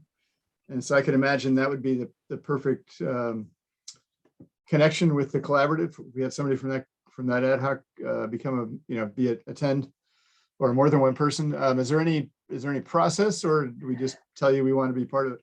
I think it would just be a conversation that like you and Tracy and I could have. And I would just want to make sure that whoever is coming on and the MAC in general is really familiar with our charter, and you know what it means to be a member of the Nope, you froze. Count this collaborative. It was formal. I missed a little bit of that, but basically we should become familiar with your charter and then have a conversation. Yeah. Yeah. No big hurdles. Yeah. Okay. It's I guess I should say, you know, the collaborative itself is not a legal entity. It is a coalition of the willing, but we have no power. There's no authority. And legally speaking, the collaborative is housed under the 501c3 of Sonoma Ecology Center. Everyone agrees it should not stay there forever, but it is hard to launch a brand new nonprofit and find board members and funding and everything. So the collaborative, from the perspective of the Ecology Center, the collaborative is the way for the Ecology Center to participate in these bigger issues that go way beyond environment, but that affect the environment. And I think that's really the way that everyone who participates in the collaborative sees it. Yeah, this stuff is also interlinked in so many ways. Any other questions or comments? We can move on. Oh, Councilmember Dickey, did you have another question, or is that just your hand? No, but Tracy was in front of me. Why don't you go to her and then I'll ask my question. Actually, if it's okay, Trace, we haven't opened up for public comment yet, so let me go to Matt, make sure there's no other council members, and then we'll go to you as the first public commenter. So Caitlin, I have a question for you about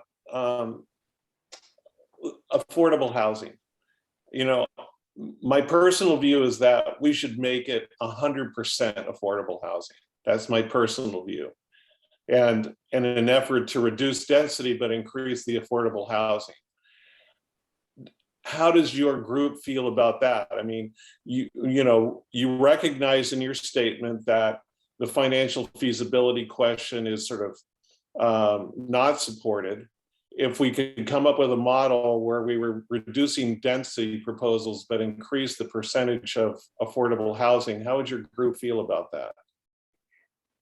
Well, of course, the phrase affordable housing means different things to different people. So we have to talk about the details, but any member who's here, if I say anything that you disagree with, feel free to pop in. But where the consensus of the collaborative is that the housing that the collaborative members care about on SDC is housing that would not otherwise get built in the market. So, Celia from the hospital, it's not just like their lowest paid people who can't find housing, it's also their middle paid people who can't find housing. So, absolutely. Yeah, so what we usually say is that we're promoting housing, and not just at SDC in general, from like the middle on down, which is very vague, and so is the phrase affordable housing. But in general, what you're saying is pretty much in line with what collaborative members want, understanding that we don't know how to fix the financial part. But you're supportive of, higher percentages of affordable housing at the expense of market rate housing or anything else. I mean, we're correct. I pretty close. Yeah, I think that's very close.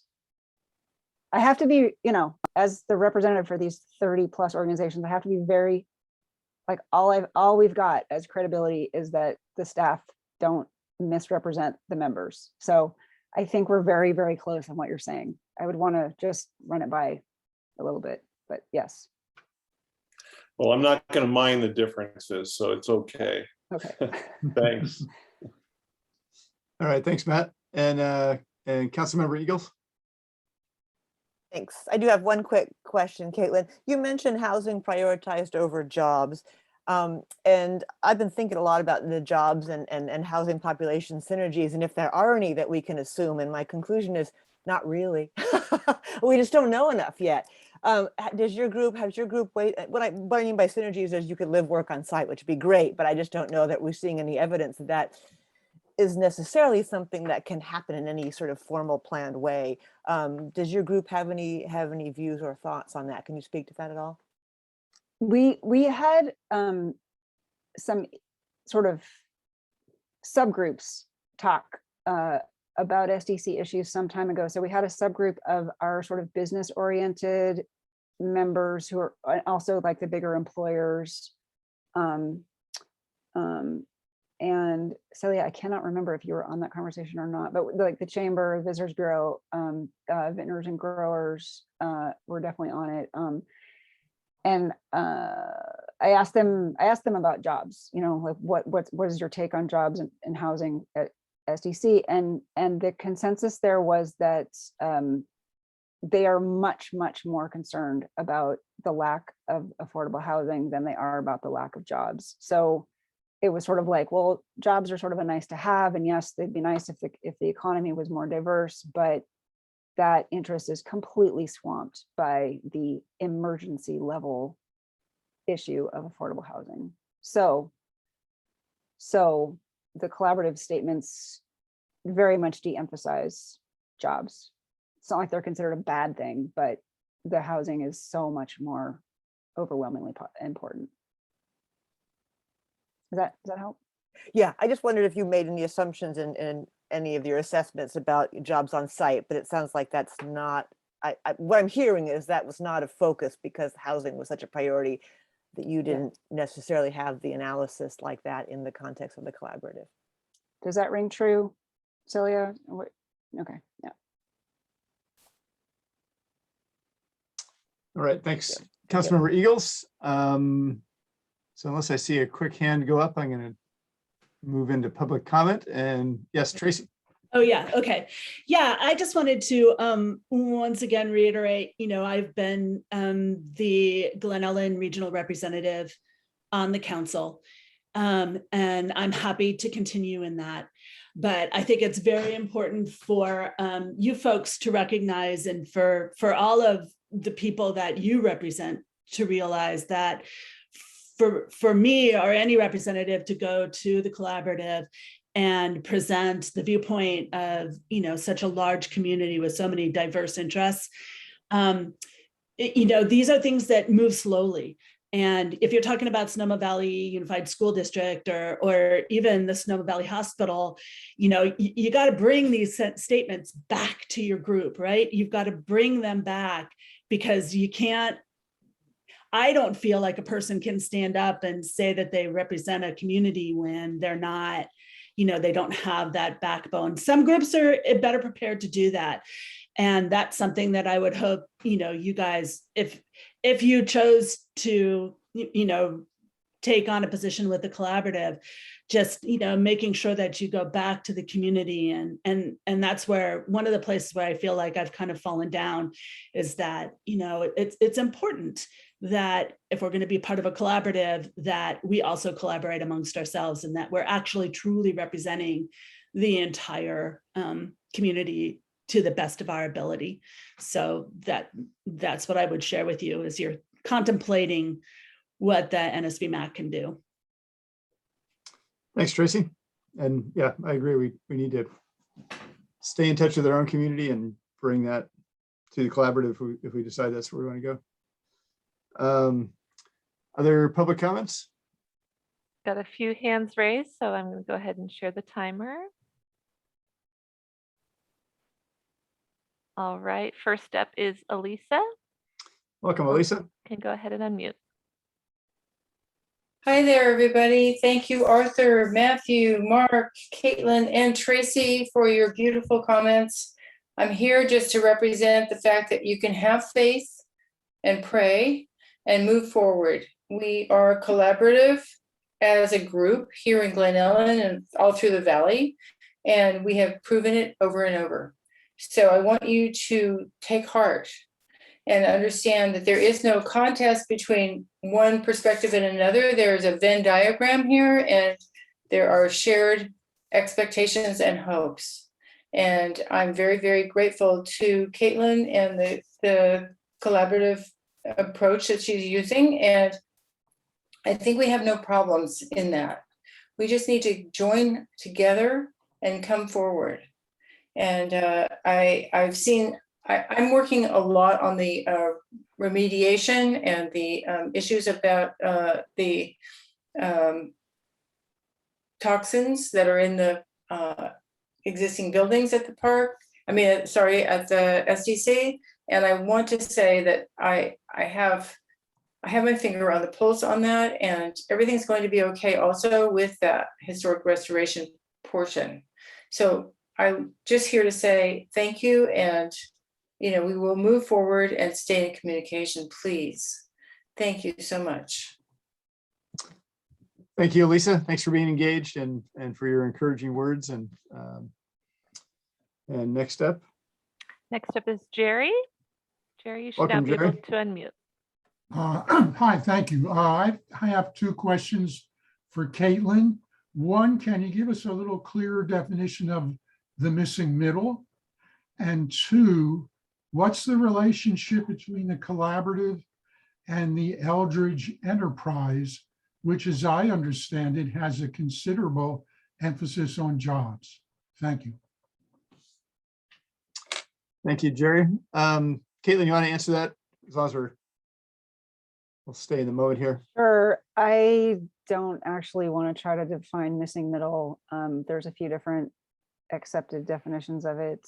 I think for purposes of just conversation, a number of those items are just meant to be housing that is for people who make too much to qualify for traditional subsidized housing, but not enough to buy a house on the open market in Sonoma Valley.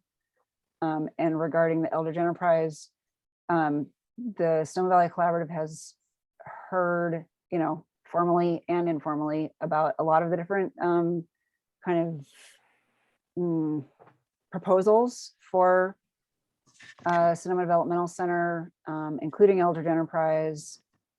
For all the reasons that I stated, the collaborative is not terribly interested in the Eldridge Enterprise. And it's not, so after hearing about it pretty much the first time, it hasn't been a thing that the collaborative has spent its time on.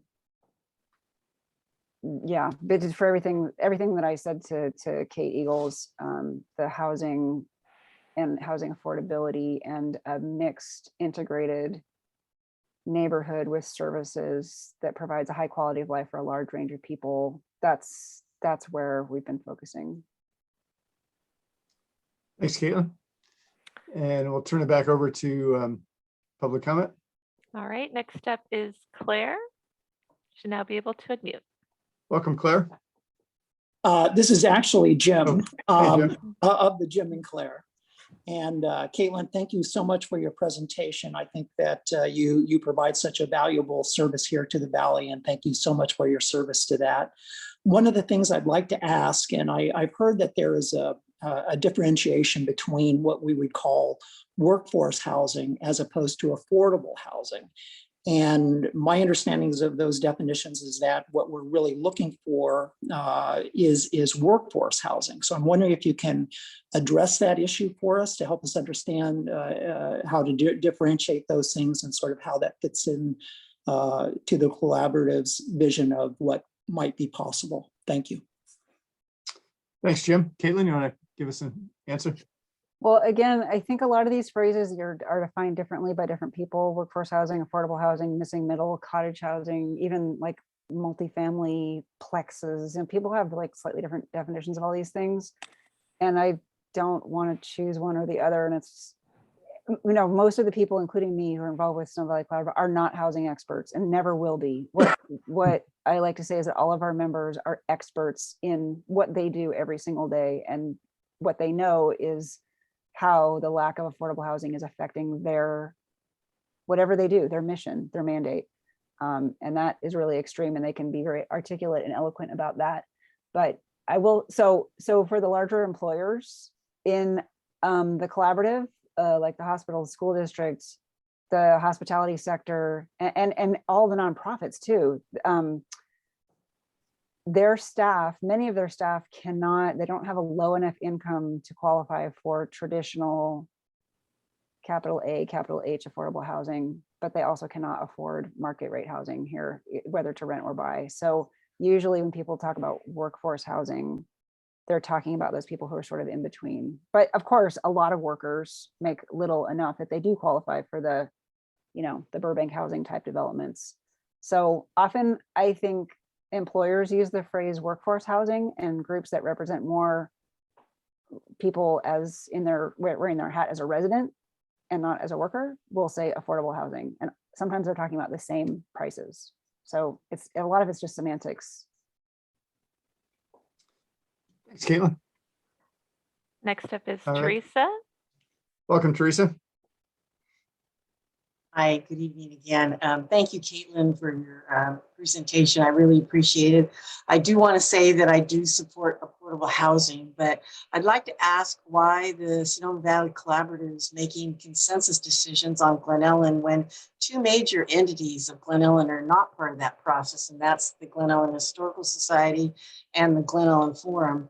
We do love Tracy and we value her participation, but those organizational stakeholders need to be part of that effective immediately.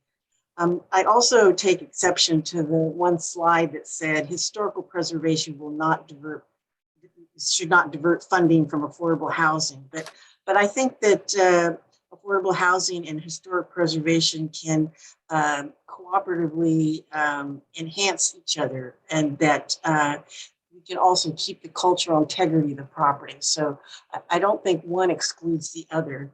And thank you very much for that opportunity to speak. Thank you, Teresa. And next commenter. Next up is Bean. Bean, you can go ahead and unmute. Welcome, Bean. Hi, everybody. Thanks. First, I want to thank Elisa for using a math term, Venn diagram. I always like to hear that pop up somehow or another.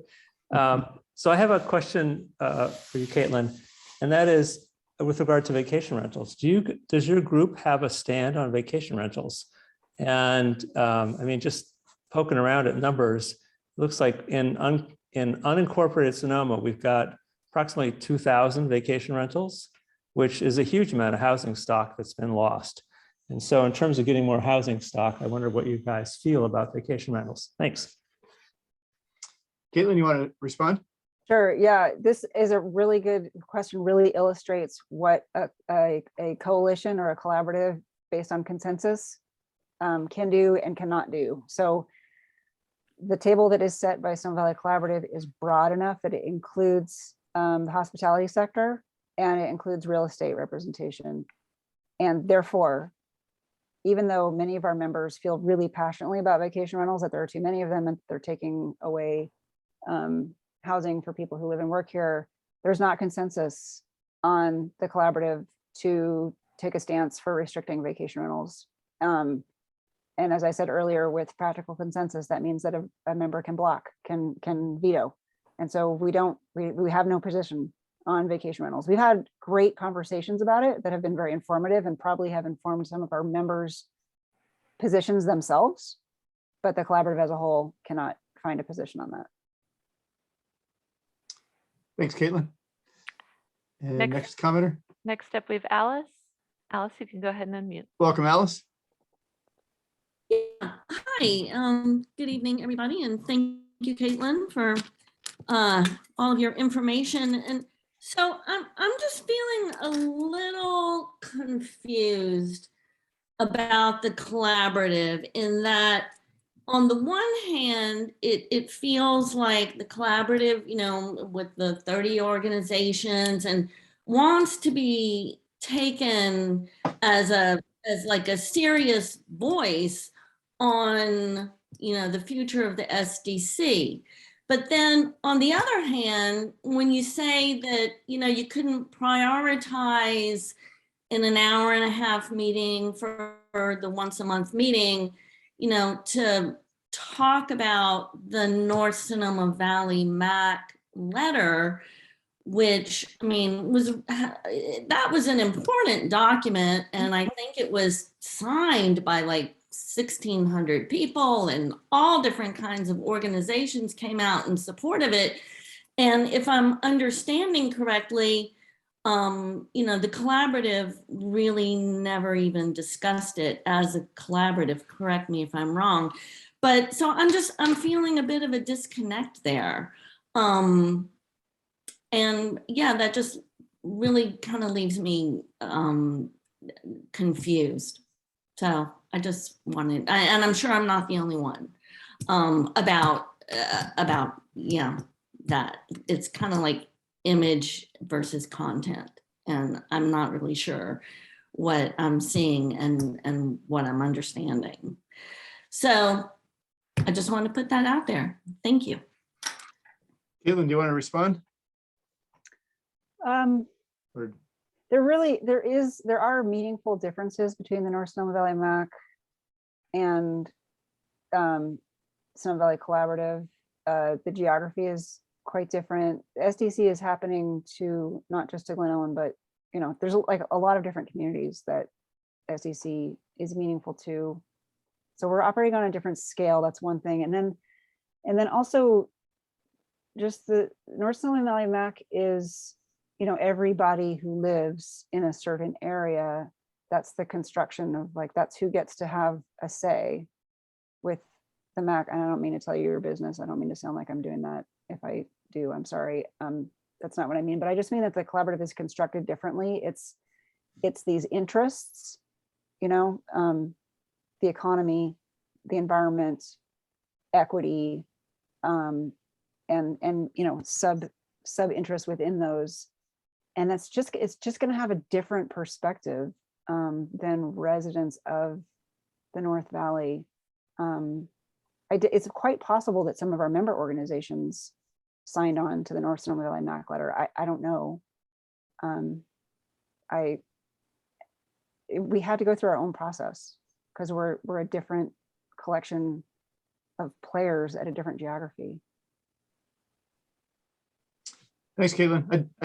Only thing I would point out is that we did get, you know, people from all over the valley, Mhm. you know, more in fact, I think there were about 600 people from other parts of the valley and 300 from Glen Ellen. So we did have, you know, wide ranging geography. Yeah. But I understand it's a different situation. Okay, another commenter. Just one last call. Give it a few more seconds, and I'm not seeing any further hands. Okay. Let's see. So I think,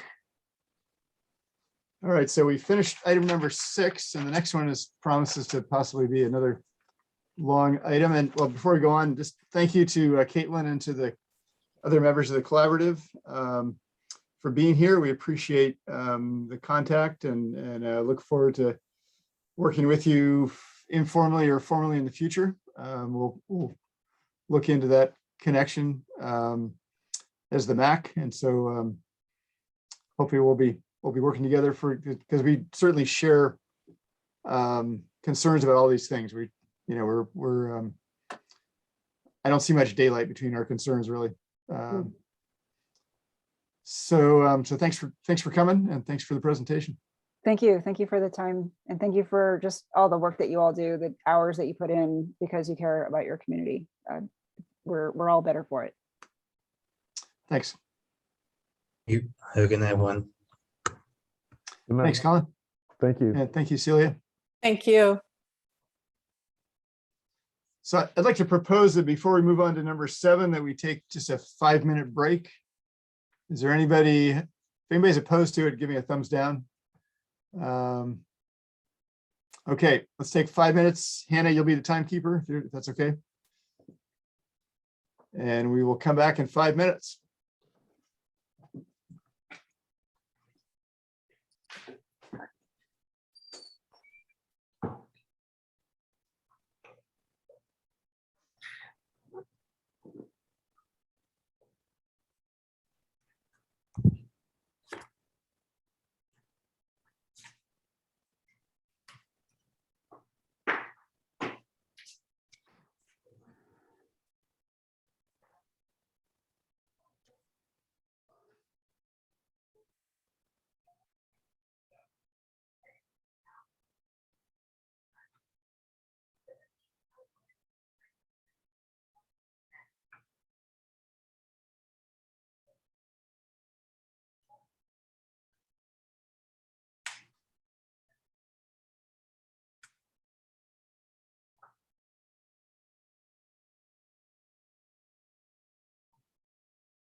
Mac letter.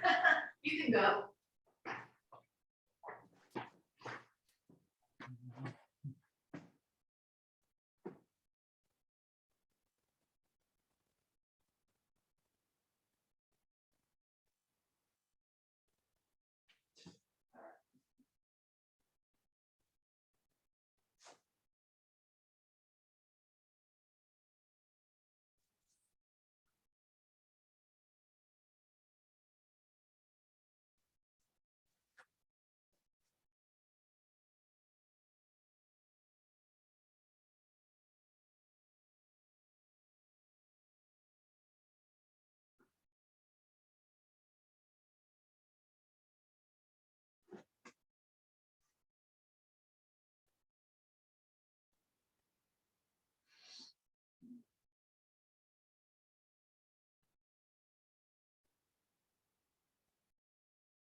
All right, welcome back, and we'll give people a little time to actually show up.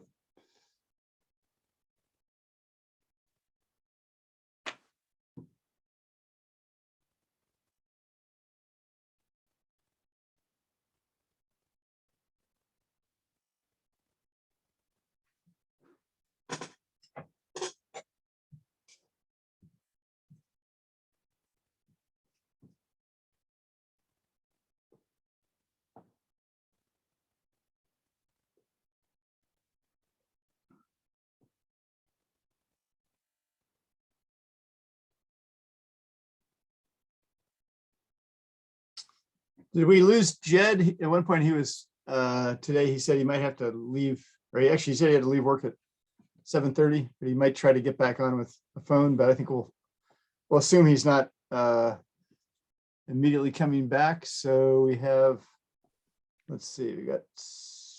And through the chair, 7. council member Doss had to step away as well. Okay, all right, so we got everybody, okay. So let's see, there's Mark, okay. So we're gonna go over the scoping letter, and thank you that the STC ad hoc, Kate Eagles, Matt Dickey, and Angela Morgan are STC ad hoc, and thank you guys so much for putting in the work for another letter. You guys are heroes. I appreciate that. And so I've been thinking how we can approach this so it doesn't we don't become bogged down. And I guess a couple things. One thing is just to say that this letter is not going to be exhaustive. So whatever we get done tonight, I think we can send out, just knowing that we all have the ability to send out our own scoping letters. So anything if it seems like it didn't get in, any council member can send their own letter in. And as far as I understand the process, Permit Sonoma has to consider any suggestion that comes in, whether it's from the public or from agencies or whatever. So if it doesn't get in our letter, rest assured you can put it in your own letter, and it will be seen by Permit Sonoma.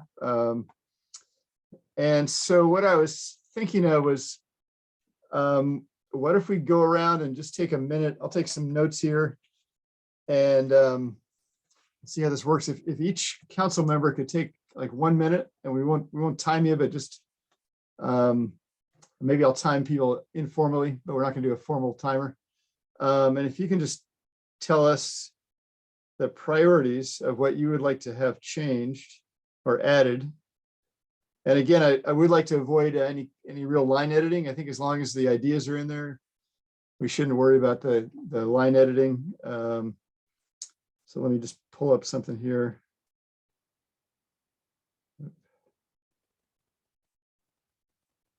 Sorry about this. Okay,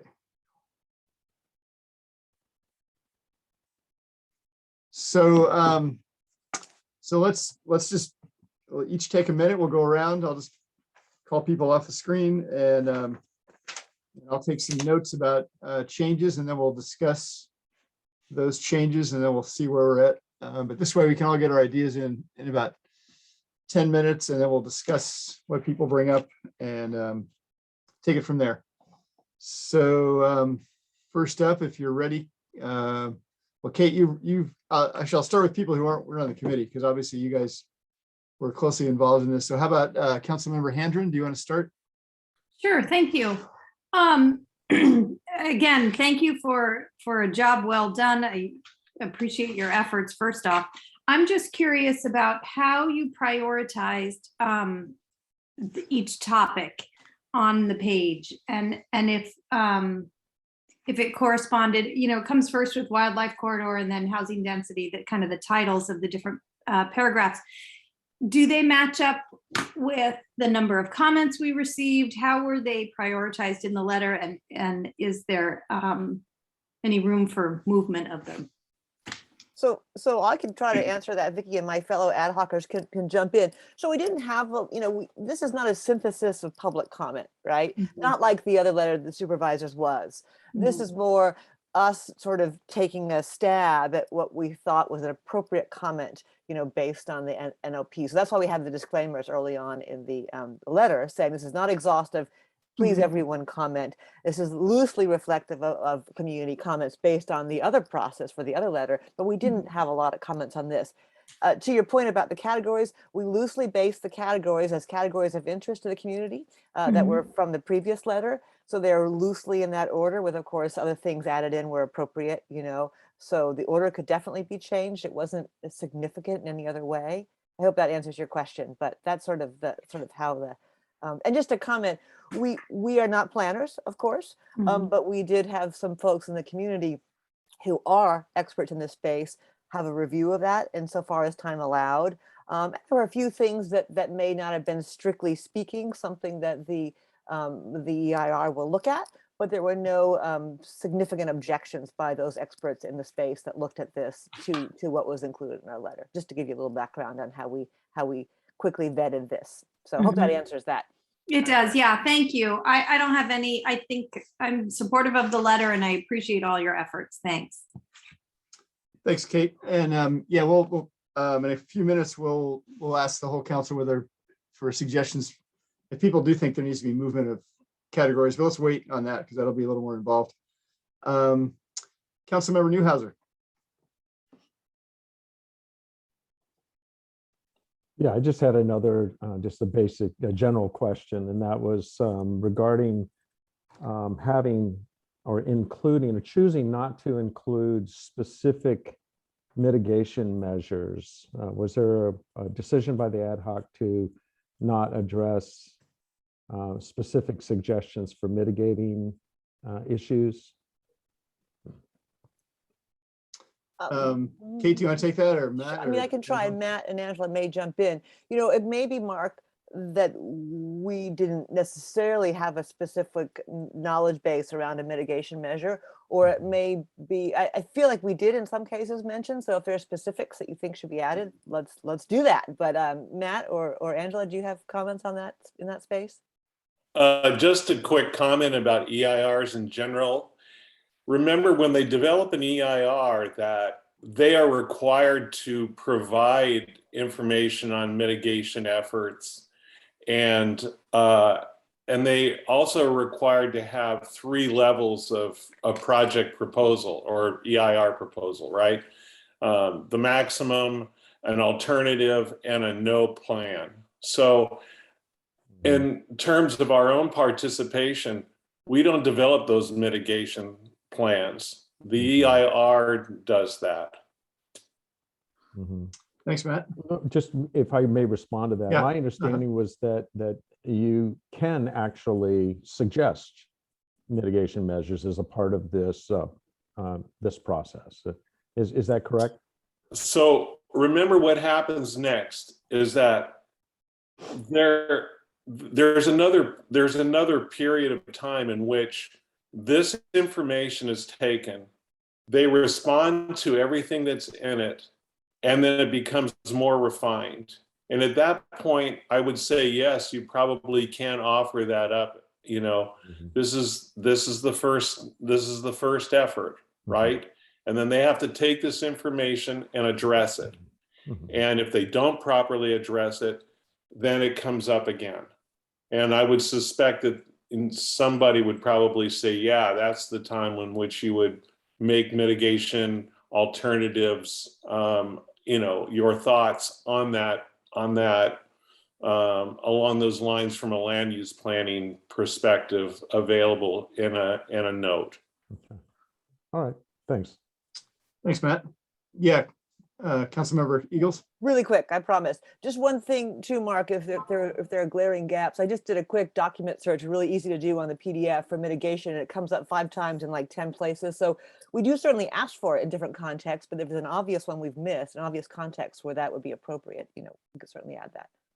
Okay, we'll come back to that in a few minutes. We'll get that if it's if we need it. Councilmember Oldroyd.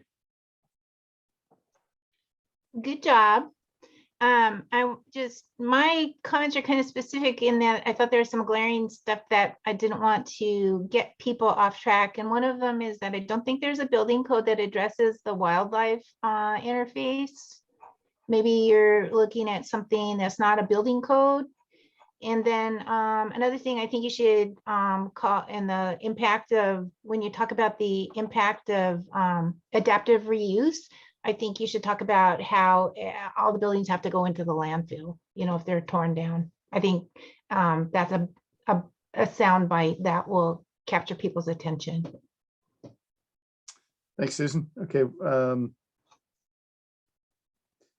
I just have a clarification here.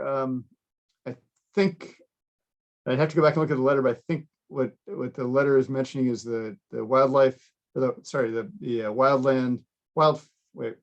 wildland urban interface is the WUI. Is that right? I believe there are building codes for that. Okay, yeah. Councilmember Newhouser. You know, when I read that, I thought that maybe it was referring to riparian setbacks, and there are codes around that. And again, this, as I commented the last time we went through this, you know, there is a distinction between riparian or streamside corridors and the what is called the wildlife corridor, the east-west corridor. But anyway, the wildlife corridor itself, as we think of it as being mostly land-based, except for where there's stream crossings, there's not necessarily any codified setbacks, because it's whatever we define it as, right? Or what we can potentially save or set aside. Whereas the riparian setbacks on any blue line stream, they will have setbacks. And I think this is why, you know, that 100-foot keeps coming up, even though it's been pushed to 50, or it should be expanded to maybe 300, you know, depending on if you're a biologist or not. Anyway, enough said, but I do think that there is room for expanding this to address riparian setbacks, and that's where the code may refer to that. Okay, thank you. Okay, thanks, Mark. Yeah, Angela.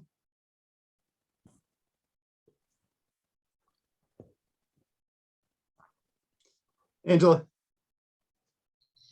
I'm sorry, Mark. Yeah. So I believe the code does actually refer to that, Mark. And we were really very lucky to actually get an EIR attorney to look at this. And so she actually helped with the wording of that. So I'm pretty sure we were referring to that in the building codes. Yeah. Riparian setback.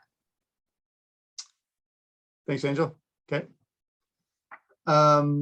Let's see.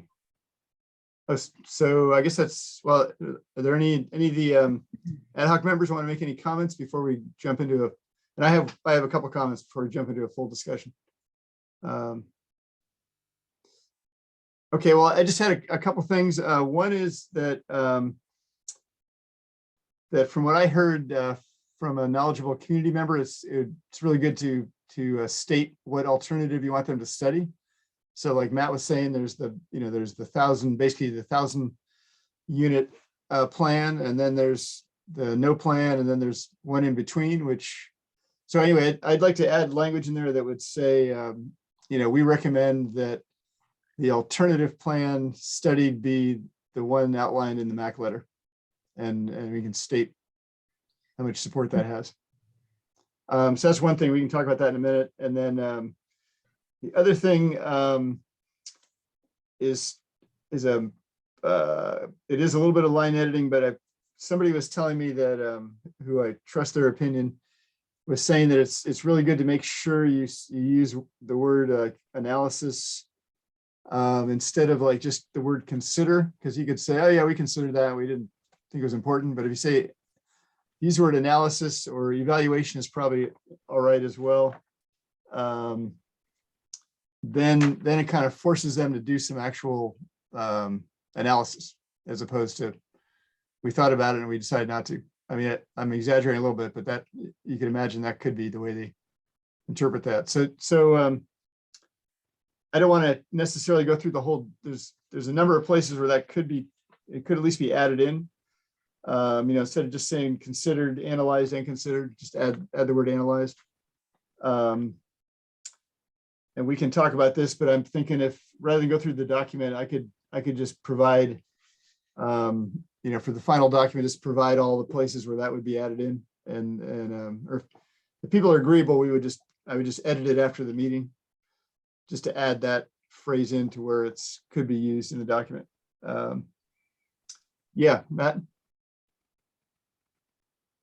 So it's really a question of process. Mm-hmm. If we understand that as a group, we're likely to replicate this only in a more refined way, probably sometime in a period of time starting at the end of June, maybe this document is adequate enough.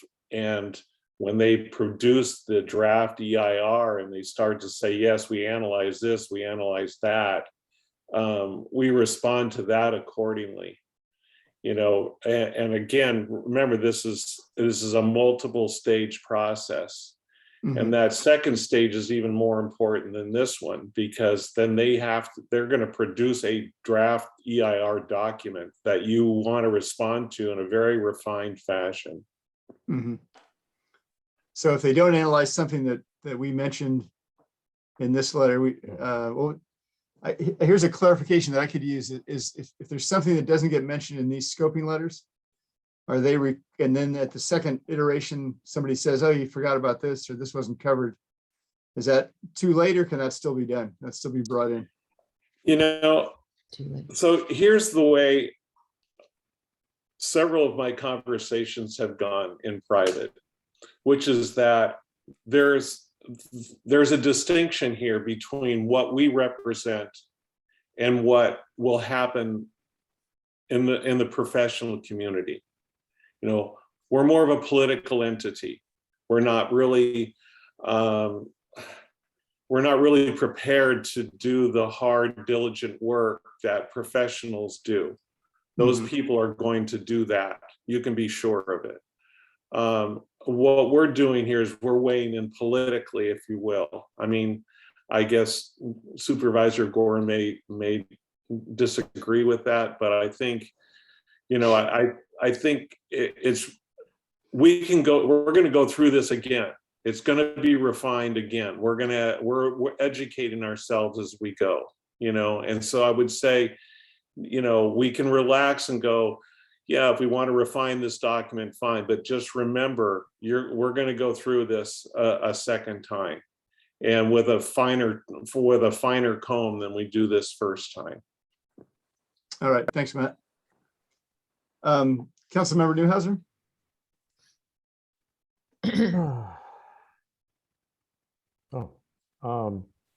Yeah, that's not my understanding. When we had Vicky present at the forum and explain to us the process, my understanding is that if this is the time to bring up these issues, and that we will not be able to introduce new issues later that would then have have the same requirement for them to analyze and to include in the CEQA or EIR process.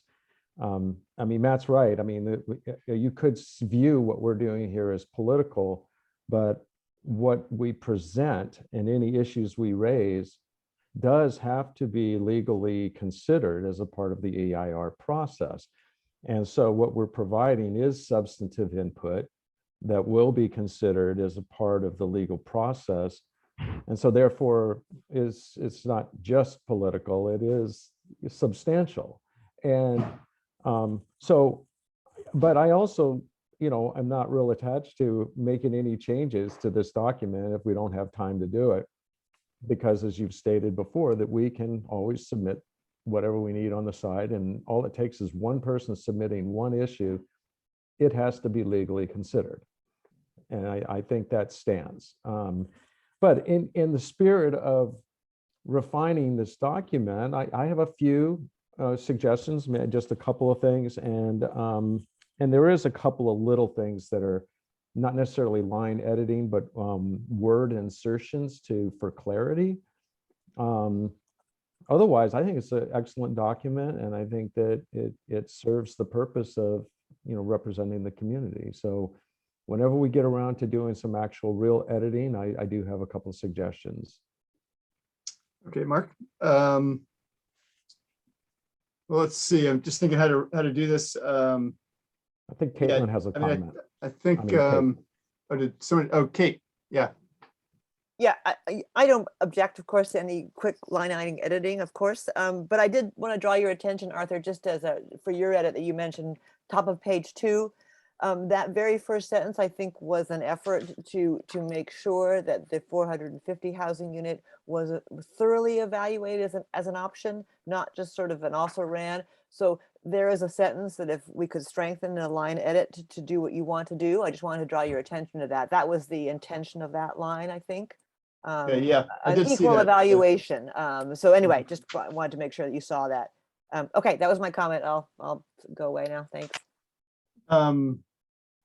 Okay, yeah, I did see that, but I'll good. come back to that in a minute. Okay, well, how about let's start with Vicky's suggestion. If let's see, I think as far as the public who are out there, we're going to do a little bit of editing right now, and then we will take public comment on the version that we end up with. I think that's the most efficient way to do this.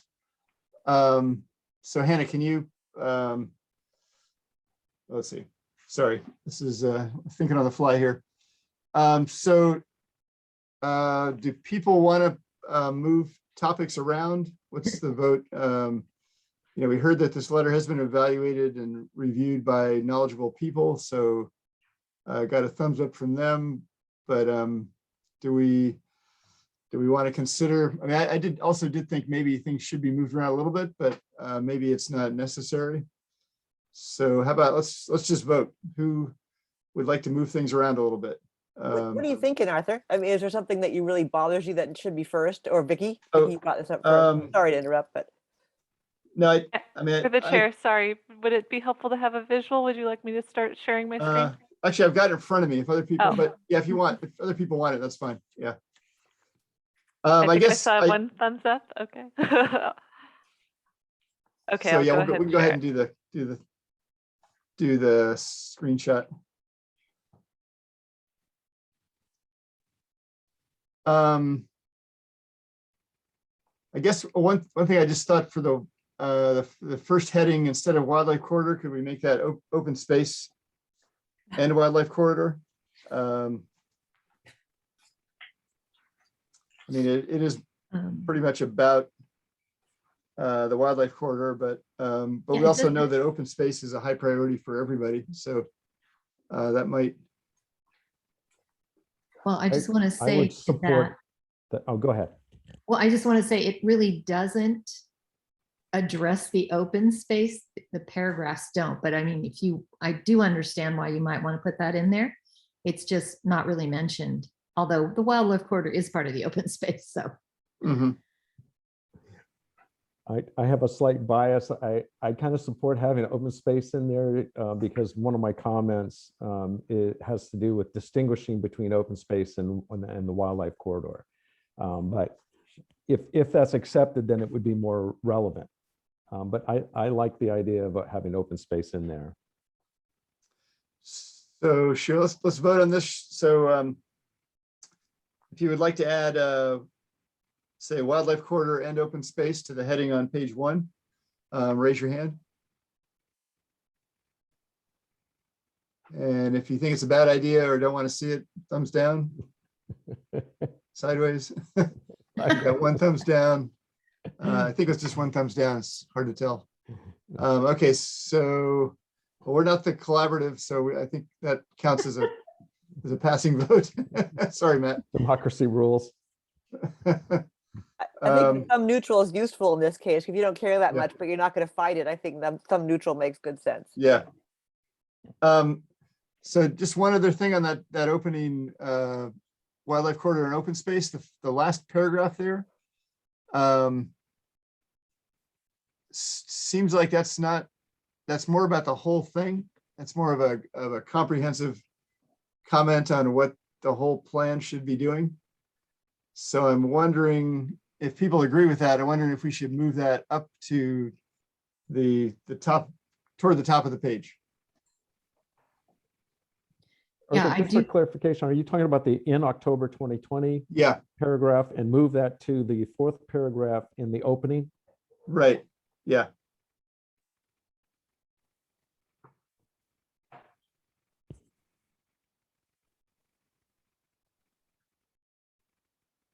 So should we? Yeah, I mean, you know. Anybody have any comments on that movement?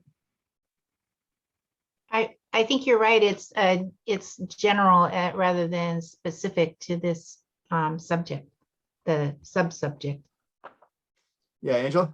Well, I mean, I did put that in there, and I do agree it's general, but I wanted to make sure that somehow that executive order got into the letter.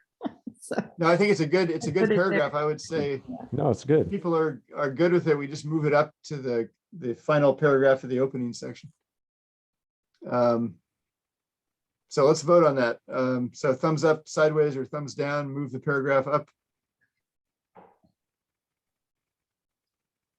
Let's see, I can't see everybody's thumb, but Matt, where'd happened to your thumb? There it is, okay. All right, so we'll move that up, Hannah, thanks.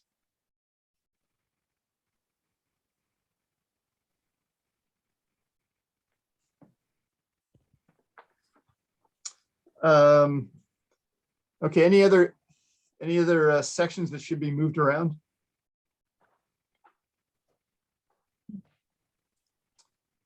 All right, I'll take that as a no. And then let's see. So there's the building code sounded like that was okayed by an EIR lawyer. Is that right? So should we just? Anybody disagree with leaving that as it is? I'm not sure where that was where that was referenced. I think there was 2 mentions of it in different places, I thought. Yeah, I'm not sure. Susan, is that yours? Your initial council member Oldroyd, was that your? Yes, that was Susan, I think. Yeah. Yeah.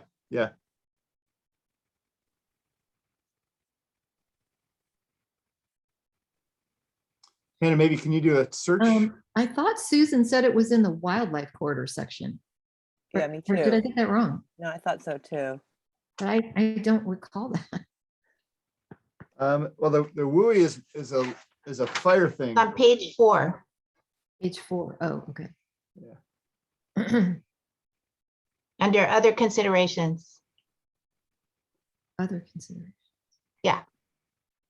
Oh yeah, wildlife urban, the second thing down. Can you say another term rather than building codes? Can you just say codes?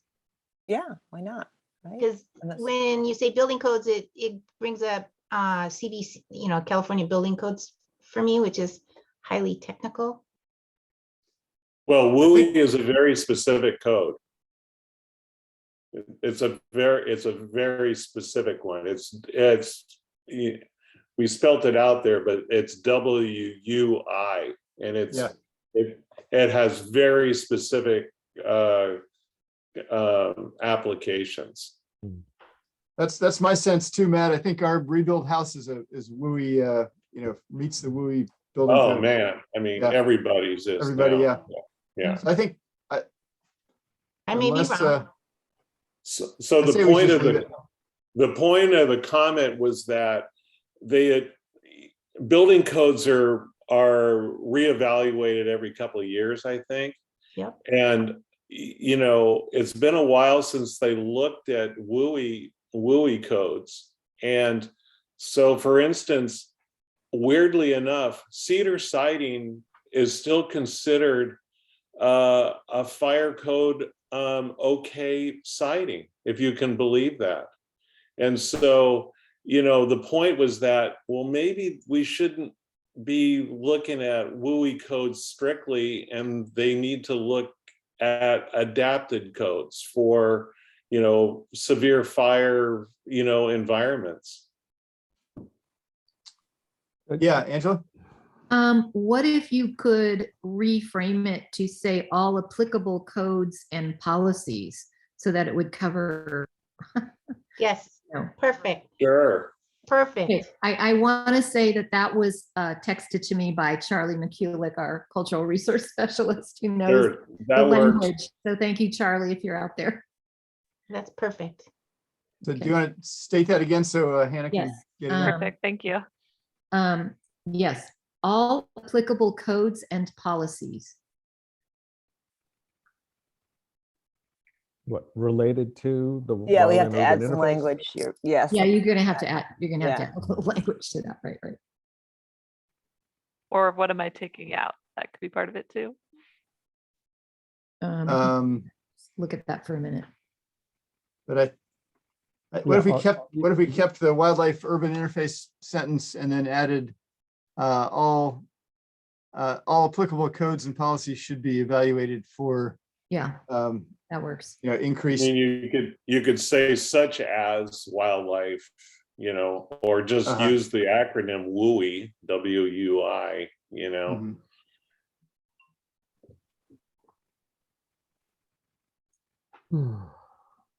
I think what Arthur said works. That seems the simplest and the most eloquent. Arthur, do you mind restating? What did I say? Let's apologize. see. So You just added it as a sentence at the end. Oh, yeah, I think so. Say wildlife urban interface codes may no longer be adequate for construction. So all applicable codes and policies should be evaluated for fire safety and resilience.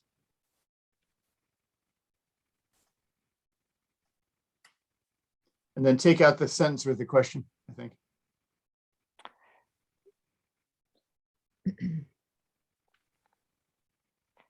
And are these two on the same line, or is it a separate? Yeah, I think those are part of the same idea, so.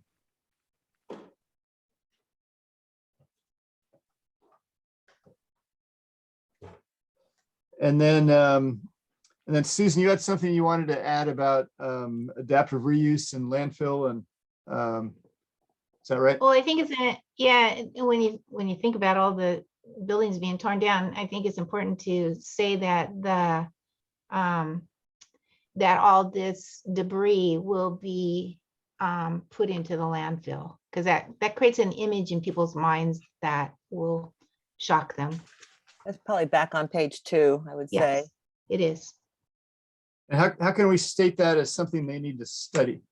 Like what's a could it be in this laundry list here? Let's see the potential favor. Yes. Well, a waste stream. Benefits, yeah. It would be an examination of the waste stream. And it's also embodied carbon into the atmosphere along with the waste. Yep. Yeah, estimate the waste stream and the embodied carbon involved in tearing, demolishing the old building. Assess, not Good. estimate. Yeah. And if you don't mind repeating one more time. Waste stream. And carbon. Embodied carbon. embodied carbon. Or Release of embodied carbon? Released, yeah, I think released carbon, right. From construction debris.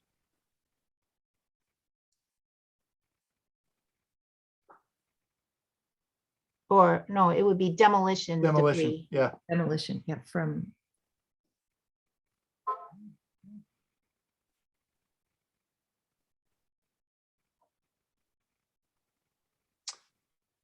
Susan, anything else? Those are the two comments I had from you. Yes, that's it. Okay. And then Mark, I've got you down for some mitigation additions and other stuff if you want. For which section? Oh, well, you mentioned you had a couple ideas for mitigation suggestions, or I thought. Oh, I'm maybe- sorry. I thought you were working on a specific section. I just didn't want to jump around. No, yeah. Okay. Well, I was trying to, I had written it up, and then now I'm thinking of trying to put it in terms of as people are suggesting about evaluating and analyzing. But I was hoping to have something in two additions, basically. And conceptually, I wanted to address the distinction between wildlife corridors and recreational open space, specifically how trails are aligned so that they don't create conflict with wildlife movement. Okay, so that's one concept. And then the other has to do with the road, the proposed road that is going to be going, through what is part of the proposed wildlife corridor. And my concern is that it will interfere with wildlife movement. And I wrote up a paragraph about that, but it's a little, I mean, I could just read it and you could give a thumbs up or thumbs down, and I can give it to Hannah. Yeah, go ahead. It sounds good. But the first one, I'll just read this. The designation of the wildlife corridor should be distinguished from recreational open space and safeguards established to prevent outdoor recreation from impacting the viability of wildlife movement. Mitigation measures should include trail design that prevents conflict by separating recreational use from wildlife use. Any comments on that? That sounds good to me.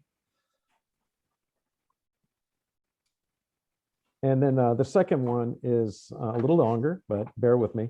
The proposed road from Arnold Drive to Highway 12 must be evaluated for impacts on the existing wildlife corridor, particularly at key crossings at Highway 12. The highway culverts at Butler Creek and a tributary adjacent to it are important wildlife crossings that should be protected from impacts of a new or improved road. The existing evacuation route alignment cuts directly through this corridor and a stream crossing that is in a location that risks significant impact to wildlife if this alignment is adopted as a permanent route. Potential impacts on wildlife due to a permanent road from Arnold to our Highway 12 must be evaluated as both a continuous use arterial road and as an evacuation only route. And do you want to add anything in there about what if it's not built at all? Like, I guess that would be the no build option, right? That's a tough one because, man, everybody's leaning toward having to put in an escape route from that. Yeah, side no, of I the understand creek. that. I'm just, but if we're talking about evaluating the impact on the wildlife corridor, then I think they and correct me if I'm wrong here, Matt, you might be able to answer this. I think they always have to do a no project alternative. That's correct. Okay. Yeah, Angela? Yeah, I sort of agree with that, but Mark, isn't there a wetland in that space also on the east side that they should look at, or is there? Oh, yeah. Well, it's Butler Creek. Right. And it's really the floodplain of Butler Creek. And Right. the existing route that they put in while the facility was still open, they did it for fire trucks. And it just cuts right through the creek. Right, and Butler Creek, definitely should be mentioned, but I think we should try to include the word wetland in there if that is the case, because then they're going to have to do both. Yeah, and it's concerns me because there's not a whole lot of places for them to put in a road, and Right. you know, there is a historic ranch road that runs through there. Right. And that's the one that goes right behind John Mesa, the fields right. there. Yeah. And it's pretty sensitive. It's really good habitat. And then when the mountain lion, what's his name? The Quentin Martin. Yeah, when he did his presentation, he was talking about how they would use those crossings there. Right. And Yeah, it's an 'cause important they're spot. Yeah, I know, and it would be significantly affected by a permanent road, especially if people were using it for ingress and egress on a regular basis. So anyway, that's why I was thinking that, you know, at least that last comment, I mean, I'm sure that my wording could be winnowed down, but I do think it's important to request that those options be evaluated. I think I can see it being an evacuation route, you know, where it would be only rarely used. Anyway, enough said, but if you're interested in this, I can send this over to Hannah, and she can insert that. And maybe Kate can, and we can look at it and edit it down a little. Absolutely. I don't know if Hey, we're can I- allowed to do that in the process. That's a question for Hannah, or maybe Mark, you could put it in the chat and we could stick it in the letter right now. I mean, I know we're not using the chat, but it's just a conduit, and then Hannah would put it in the letter for public view. Hannah, can you weigh in on what we're allowed to do? We can do purely procedural things in the chat, so that works. Alternatively, we could, if you let me know where in the letter it's going to be, because Mark has already read it into the record, Okay. then we can add it in later. But if it's going to be continued to be edited here in the meeting, the chat might be more functional. That's a great question. Obviously, the trail, you know, the wildlife corridor, the first paragraph was specifically for the wildlife corridor. I guess they could both go in there, although we did talk about there's another section where you talk about the road. Right, you go in that section. Mark, can you just cut and paste your initial paragraph? I think Hannah said she could, if in the chat, she could put it right in there. I think she said she could do that. Yeah, if you send it just a direct message to me, Yeah, I'll have to briefly stop screen sharing to grab If it. it's too complicated, I just thought it might be easy to do. Before I do that, could I just make a couple other comments? And they're real tiny. They're just like little edits that were word usage. And on page 3, last paragraph on page 3 is, "It is essential." Last paragraph, okay. It says, "It is essential that an evaluation plan be part of the proposed and analyzed." I think maybe the word development is missing. You know, the evacuation plan be part of the proposed development and analyzed in the EIR. And then the word "in" is missing after analyzed. I saw that too, Mark. I think I agree. Yeah. Anybody have other ideas? I'm so sorry, I'm not seeing where you're. Okay, look on Okay, I'm page glad I'm not the 3. only one. Oh, you know what? Your page 3 is different than mine. Yeah, I can't see it. Okay, either. it would be the next paragraph. See where Oh, it there we says go. "It is essential." Because we've added material to it, that's why. Oh, well, there you go. "It is essential that an evacuation plan be part of the proposed insert development and analyzed," and then add "in the EIR." Thank Okay. you. Okay, then, oh, well, you're gonna love this comment. In the page 4, starting this EIR, you see that there, it's the next paragraph, actually. To me, that's just an awkward, that's actually one sentence. Whole And sentence? I don't know how to make it less awkward. Well, are you talking about the whole sentence? Yeah. Is it clear what we were trying to say there, Mark? Because this is the drum I've been beating about cumulative population assumptions. Do you know what I'm talking about there? Or is it yes, but it's still too long a sentence?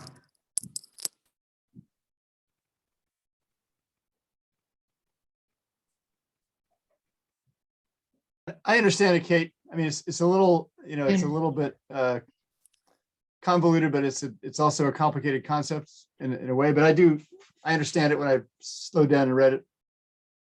We could just cut the sentence after evaluation period and then just start it again, new sentence or semicolon, significant live-work population synergies or overlap or whatever word you want to use. We could make it into 2 sentences. Would that help? Yeah, I think it does. would. I'm not a big fan of the word synergies. Yeah, I hear you. Overlap, crossover. Yeah, I'm not either, but Connections. that was mine. I have to talk to that one. It was hard writing the letter. Getting all It's kind of a buzzword. Hey, I know it is a buzzword. Well, hey, if it was easy, anybody could do it, right? And then the next Brother paragraph. Buzz. The next paragraph. Can we just do that really quick, Hannah, before we move on, Mark? Oh, I'm Is that sorry. okay? Yes, can you repeat the change? Let's see, we put a period after evaluations. Is that right, guys? We agree on that? Yeah. Yes. And then, Yeah. eliminate since. Yeah. Just eliminate since and capitalize the S on That significant. works. Yeah. What else for synergies? Overlap. Population connections. How about impacts? Well, what I mean is that it's cumulative. Cumulative impacts is a phrase. No, it's not. It really is synergies or overlap. Okay. Just leave it. Just leave it. If that's really the word that works. just it's leave not- Yeah, All right. that's fine. These guys are wonky. They'll understand it. Sorry, Yeah, that's fine. Yeah, We don't need they're to. probably buzzword professionals. Yeah, we're not going to love every single word here. Anyway, whatever. Sorry, I stirred that pot. The next paragraph, I just have a simple question. What does this mean? Can someone please explain that next paragraph, the proposed access road linking? Yeah, so Mark, clarify. I'm going to take responsibility for this one because I think this was mine. In other words, this doesn't really reduce traffic. It just takes the flow onto 12, right? So it doesn't reduce the volume of traffic. It just diverts part of it onto 12, right? So that's how it should be evaluated transparently. So if we could say it better, different, make a better point. And was the point I Mark, was trying to make.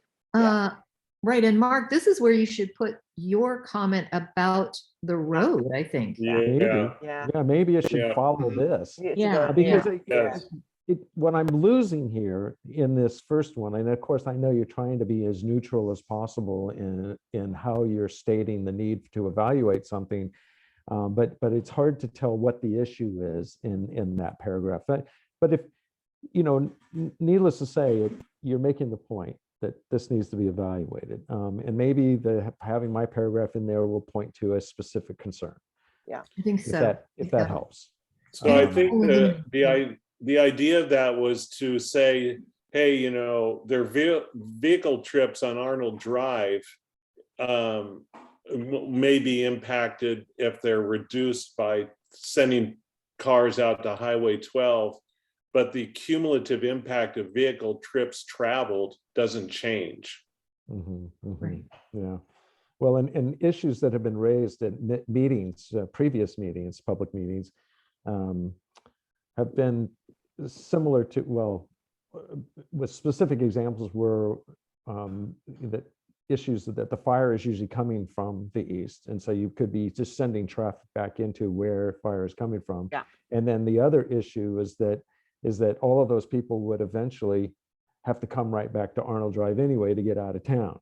And, Absolutely. And so you're basically just spreading out the pain, and it all still accumulates, on one or two of the two corridors. That's what that the paragraph major is supposed to arteries. mean. So Yeah, you're- exactly. So yeah, again, Oh, yeah, this okay, is the yes. problem with trying to say there's a problem or something needs to be assessed without actually pointing to a specific example. But needless to say, it's good, it's fine. Thank you for explaining it. I'll as soon as you get out of the shared screen, I'll send over what I wrote to, and I'll send that to Hannah. And I don't think there's any other I don't think I had any other specific wording things. All looks really good. So thank you for all of your time that you put into this. Mark, I just want to make sure that you make sure to remember to put wetland in your sentence. Okay, I'll Somehow add that. include it. I'll add that in before I send it. Thank you for reminding me, though. And just a little bit of information on that, FYI, is that I mapped all the historical wetlands in Sonoma Valley when I was at the Ecology Center. So there's actually was a significant wetland out by the farm at SDC. Right. Which I'm not sure if it connects in with the one you guys are talking about, but I'm going to definitely mention, and I think they've actually got this on their plan, is to restore that wetland, partly as a reduction of fire risk. But I don't think that one extends all the way out onto the road we're talking about. But anyway, I'm gonna bring that one up in my letter. Well, just from a jargon point of view, wetland streams are actually included in wetlands. I mean, it's true. It's actually it's a Right. collective term. Yeah. So it but it doesn't hurt to include both, because you never know who's going to be reading it. Right. Yeah. Thank you, Mark. Yeah, no problem. There's only one. Well, I'm sorry, I do have one other thing. I didn't write it up. I just, but we did. I was conflating the WUI thing with in the codes around that with stream setbacks, and I don't think stream setbacks were addressed, and I don't know if we need to go there or not. I just want to throw that out there, that is another issue that, because I brought up in a previous meeting, and I think it was written up in the materials that I submitted previously, with that ideally, especially with the new fire codes, or with the new fire codes of having, 100-foot setback for what do they call it? Riparian corridor. No, not the riparian corridor. It's the space that we're required to maintain a safe setback for fire. Defensible space. That's the term I was looking for that I blanked out on. That if the building code requires 100 feet of defensible space, and they put a house right next to the riparian corridor, and then a house is built, and then they have to remove the riparian corridor in order to have their 100 feet of defensible space, the net loss is the riparian corridor. So, I don't know if we need to say something about that or not.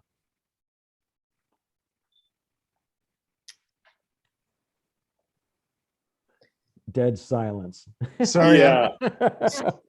Here's my thought, which is that we're not planners, and there are going to be planning requirements that are associated with this, that they will figure out those mitigations. Yeah. My suspicion is that the riparian corridor will not be sacrificed for defensible space. I mean, I don't think so. I increasingly at the CAC and other places, I see that as that's pretty important as it comes through planning. So, No, I can't. You know what I mean? Yeah, I just don't think that the agencies are necessarily combining these different code sections in their evaluation of building projects. And but maybe you're right. If you're correct and that is sacrosanct, then let's hope that they've caught up with their planning procedures and evaluating projects. Well, two things. I think it might be covered in the wildlife corridor, and also if it's in extreme concern, you can write your own short comment and send that in. Exactly. Yeah. Enough said. Thank you. I'm done. Okay, thanks, Mark. Other comments, changes? I've got a couple minor ones if everybody else is. How are we going to handle Mark's larger changes? Can they be done after the fact since they're read on the record? Is that what we decided? Let's see. So we agreed with Mark's addition. I'll send it to Hannah, and then she can put it in, and you can look at it again if you want. Okay, great. But let me, I got to get out of this screen so I can get on my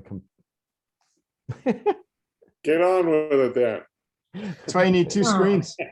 I guess I can do that. I don't know. I have to figure out how to do it. Okay.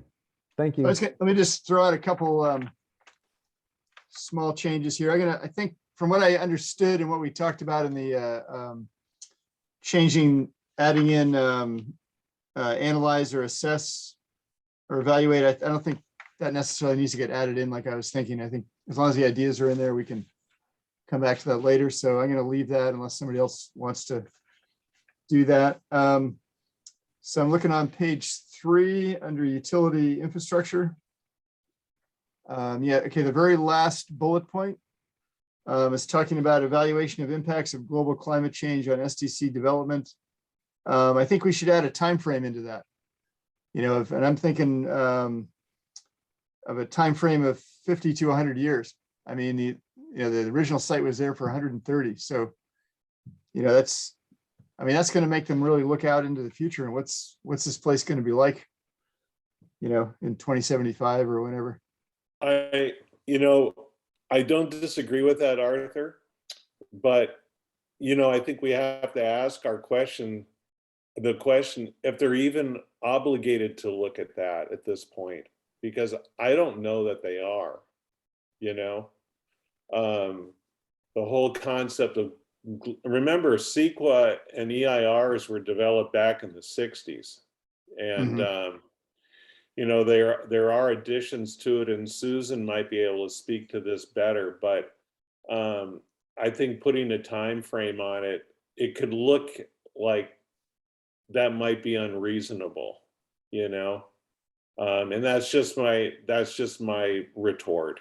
Not, if you want that, it's fine, but you know, what do other people think?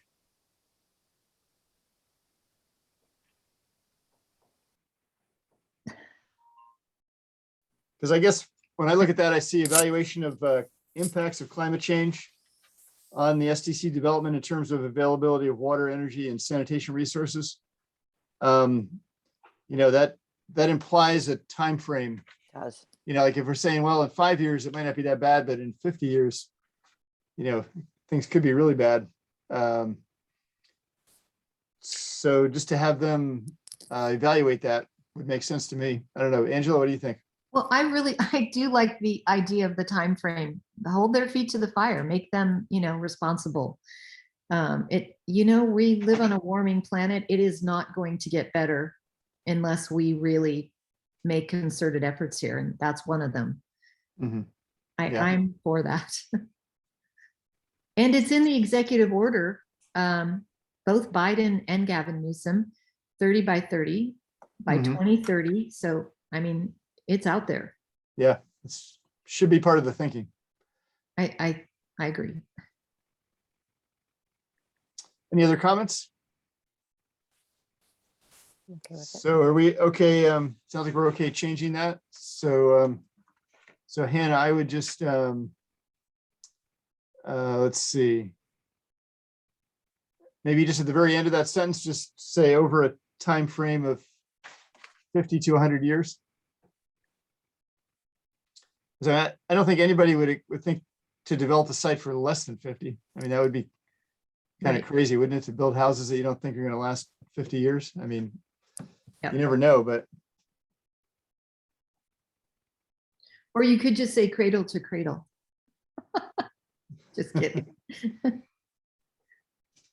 So then another minor change here, just another small addition, is on, it's under traffic. I've got it on page 4. It might be on page 5 for Hannah. And it's the second paragraph. And just add in Sonoma Mountain Road to that list of roads at the bottom, Arnold Drive, Warm Springs. Because you were there. So go up that last paragraph on page 4. Yeah. Cumulative traffic on Arnold Drive, Warm Springs Road, Sonoma Mountain Road, and Highway 12. I mean, I know it seems like a small road, but it's the quickest way to get to SSU from Glen Ellen. So we're going to have students using it probably to get to school, or maybe staff, faculty. I think it's actually Bennett Valley Road, isn't it? It goes to SSU. Now, from Well, my they both do. They can both Yeah. go to SSU, both of from them. my house, the quickest way to SSU is over Sonoma Mountain Road, which is Right. But a lot of people use Bennett Valley because it's a, yeah. We could add Bennett Valley, sure. And then I guess yeah, just add commuting between Santa Rosa, Sonoma State University, and the Bay Area. So just add that in after Santa Rosa. And I'm sorry, one more, maybe add in Highway 37 as well, because I think these are going to be real, impacted ripple effects. Well, yeah, but I mean, how are we thinking about this? Because 37, yeah, we're not putting in 121, 116. What are we doing here? Let's see. Furthermore, Oh, that's true. I'm not sure if 37 belongs in the group at the moment, unless we expand it. Uh-huh. What do Well, you guys think? I'd be in favor of, because you got highway, just adding 121, because I was talking to somebody the other day, he said that 37, he used to commute down to Marin, and about 10 years ago, it started getting really bad, the commute back from Marin. So, and nobody could explain it, why it happened, but I'm guessing if you've ever been out there at 5 o'clock on a weekday, it's pretty horrendous already. Oh, it's 37. For Yeah. Sure. Yeah. Yeah. So, but 121 would be in there. Yeah, I would add in 121. I guess I'm just very aware that first pass on this, they didn't even really talk about the impacts to the city of Sonoma. That they had to ask for it. So, and then let's see, that might be it. Let me just take a quick look. Yeah, I think that's all I've got.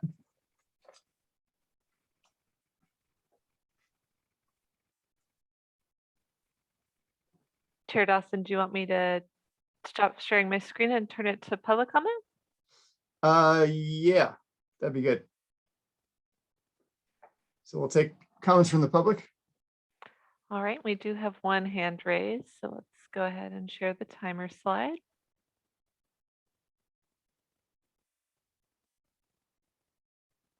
And our first commenter is Elisa. Lisa, you should Welcome, be able Elisa. to unmute. Hello again. Okay, here's the deal. I sent you, Arthur, and Hannah this paper that I've prepared about remediation and repurposing. The main thing that we need to understand is, yes, analyzation of the existing buildings must be done. It was promised to be done by the state 5 years ago. It was never done. There was a minor visual inspection of some of the interiors of some of the buildings, and from that, they determined all of their assumptions, which are wrong. And including, we just take the example of what is it, Camp Villa. They say all the cottages at Camp Villa are in good shape, okay? Look, anybody that's been over there knows that trees have fallen on them. They're not even there anymore. There's just a concrete pad around them. I can send you pictures of that, but it's bullshit. I'm sorry to say. So they are really laying pipe to go this Pollyanna route where all of a sudden at the very end, they find out the buildings aren't good and they have to be leveled. Okay, I'm not willing to go for that. So I am sending my own letter, and I just want to give you the information I am sending so that you know, and I will not let go of this, and I will continue to pressure. I can't see the timer right now, so I assume I'm almost out of time, but I just want you to know that at the state level, at the park, there was a floor that I repainted the office buildings in the House of Happy Walls when we took over the park. No one mentioned to me that there was 25-year history of people having to sign a waiver because they were working in this room that might have asbestos flooring, and they would never test it. They just wanted everyone who worked there to sign a waiver to hold them harmless. And then we're taking it over. And if I would have told them that I was going to replace this horrifying floor, they would have said that we couldn't use that office. And then they would have drug it out for like 3 to 6 months where we wouldn't have an office. Okay, I just know. So I didn't asked for permission. I had it remediated properly according to all the rules because I am a restoration specialist. That was done. We didn't charge the state for any of it. And then they noticed it 3 months later. And then they were horrified and tried to hold me up and say that we had just done this horrible thing. And I Lisa, Okay. sorry, you're out of time, but so yeah, I appreciate your working on that. And it sounds like you're addressing this in your letter. So if you want to I sent respond, you. do you feel like we need to put it in our letter, or are you okay with just? You can look at it if you have time, when you have time, and decide what to do with it, but I'm definitely putting it in my letter. And it's simple and accurate and up to date to 2021, not something from 10 years ago, okay? So it'll be part of the record, so I'm personally not worried that it won't be considered for the EIR. Okay. But if does anybody disagree with that, do we want to try to fit that into our letter? Yeah, Angela? No, it's not that I disagree, but I would love to see Lisa's letter, to see it, to read a copy of that. I'm really interested in that. And thank you for your work doing that. That's so important. And it sounds like I received that email, so I'm happy, or I will certainly distribute that to the full MAC. Thanks, Hannah. Yeah. Thanks, Elisa. Thanks for all you're doing. And other commenters? Giving folks one more moment. And I'm not seeing any further hands. All right. If anybody wants to review the letter one last time, raise your hand before we vote.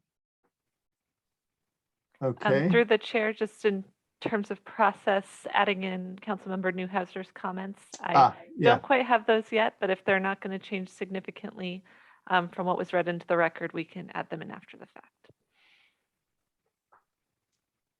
Chair Dawson, Mark. did you want to do any search and replace for the words that you strengthening those words? Or are you not going to worry about it? I think I'm good because the fact that we're covering those issues, even if we're not using the analyze, we can still come back later and say, look, you didn't analyze this. So I think as long as it's in the record, is there, I'm okay with it. So Mark, did your statement change much from what you sent to Hannah? If it didn't, then we could probably vote. You're muted.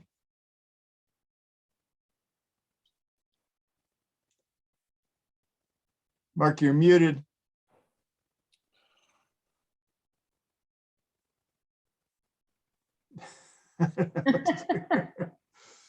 You're muted. You're still muted. You're still muted. There you go. I'm sorry. I couldn't figure it out. No, I lost the screen. So anyway, yeah, I just sent it to Hannah. I apologize. It took me a little while. I had to edit it a little bit so that, it wasn't, I had to put in wetland and all that. And but you have it now. It hasn't changed significantly, but if you want to put it in and look at it and then decide or not, that's up to you. Raise your hand if you'd like to look at it before we vote on it. Okay, I think we trust you, Mark. There's no payoff to you personally in there, right? Okay, do I have a motion to accept the letter? Can I ask one more question? I'm so sorry. The CCs, are the CCs okay with everybody? Just at the very end. No one commented, so we're assuming. No, I didn't review those. Okay. CC? The letter was copied to Supervisor Goran,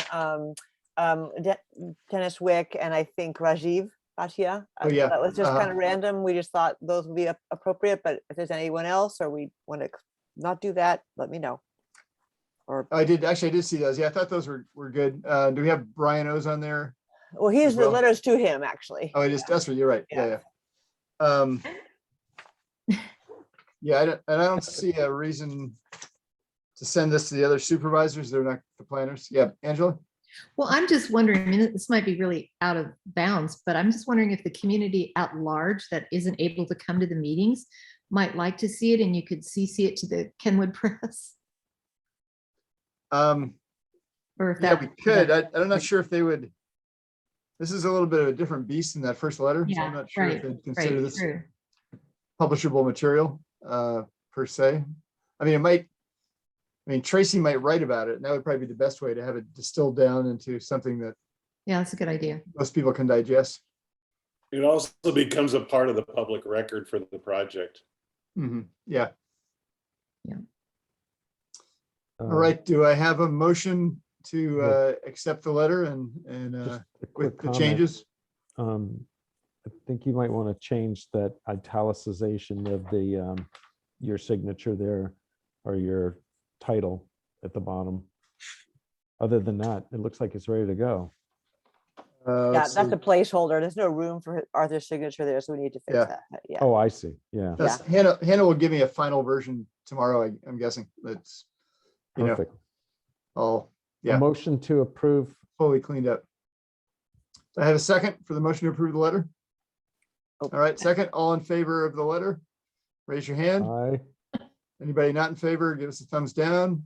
All right, passed unanimously. And I'm kind of wondering, so it's 8:45. We have one more item, which I feel like could be pushed off until next month if people are okay with that with the ad hoc committees. But what do you guys think? Should we push it off or should we just power on through? Yeah, Mark? I just wanted to share real quick good news that the county was able to find a alternate location for the ballot drop box. Oh, great. It's going to be at the Jack London Village, and the landowner approved it. And so this is a first. This is the first time that they've actually located or have an agreement to do such a thing with a private entity. Wow. And that takes the pressure off of the Firehouse Triangle development that the Glen Ellen Village wants to pretty up, which is that little piece of land right across from there at Riddle Road, across from the firehouse. So, and we're meeting with the county Transportation and Public Works and Susan Goran and Chief Aker, and we're going to talk about what we can do there. Nice. Pretty cool. Yeah. Right. Good work, Mark. Thanks. Yeah. So I want to just give a shout out and make sure it's in the public record that Steve Coates is the landowner, and he's my landlord too. I have an office there, and he is a wonderful guy. and he's very patient. Yeah, he's really great. And he must be nice because the Super first nice. contract they sent him was not real pretty. He's really great. So Hey, yeah. Arthur, Yeah. I have a really bad connection and it's dropped twice now, so Oh. I vote for moving the last item to the next meeting. Okay. Do we have a second on that? I'll second it. I'll second it. Guess that meant not really. Yeah. So, okay. All in favor of moving the last item to the next meeting, raise your hand. Okay. We're good. And maybe we should just take, so that's one item for a future agenda. Anybody have anything else they want to make sure is on the radar for next month? All right, well, this will be easy. There's plenty out there. Maybe we can finally do the bike path next month in the or we You can said we were invite going to talk about the signs, right? and the signs. Yeah. Yeah. Well, next, yeah, if we do the ad hocs, that could be one of the ad hocs. Sounds good. Okay, well, do I have a motion to adjourn? I move we adjourn. All right, do I have a second? Seconded. All right, all in favor? Raise your hand, say aye. Yeah. All right, congratulations. Yay. Hey. We did it. We added the letter. Woo-hoo. Not bad, yeah. Thank you. All right, thanks, everybody. You, Kate. The celebratory bell. Good night, All everyone. right. Good night, everyone. See you at the Thank lodge. you. Good Yeah. night. Yeah. Thank you, Kate. Thank you, Thank Angela. you, guys. Thank you, Matt. Yeah, and thanks, Kate. everybody. Yeah.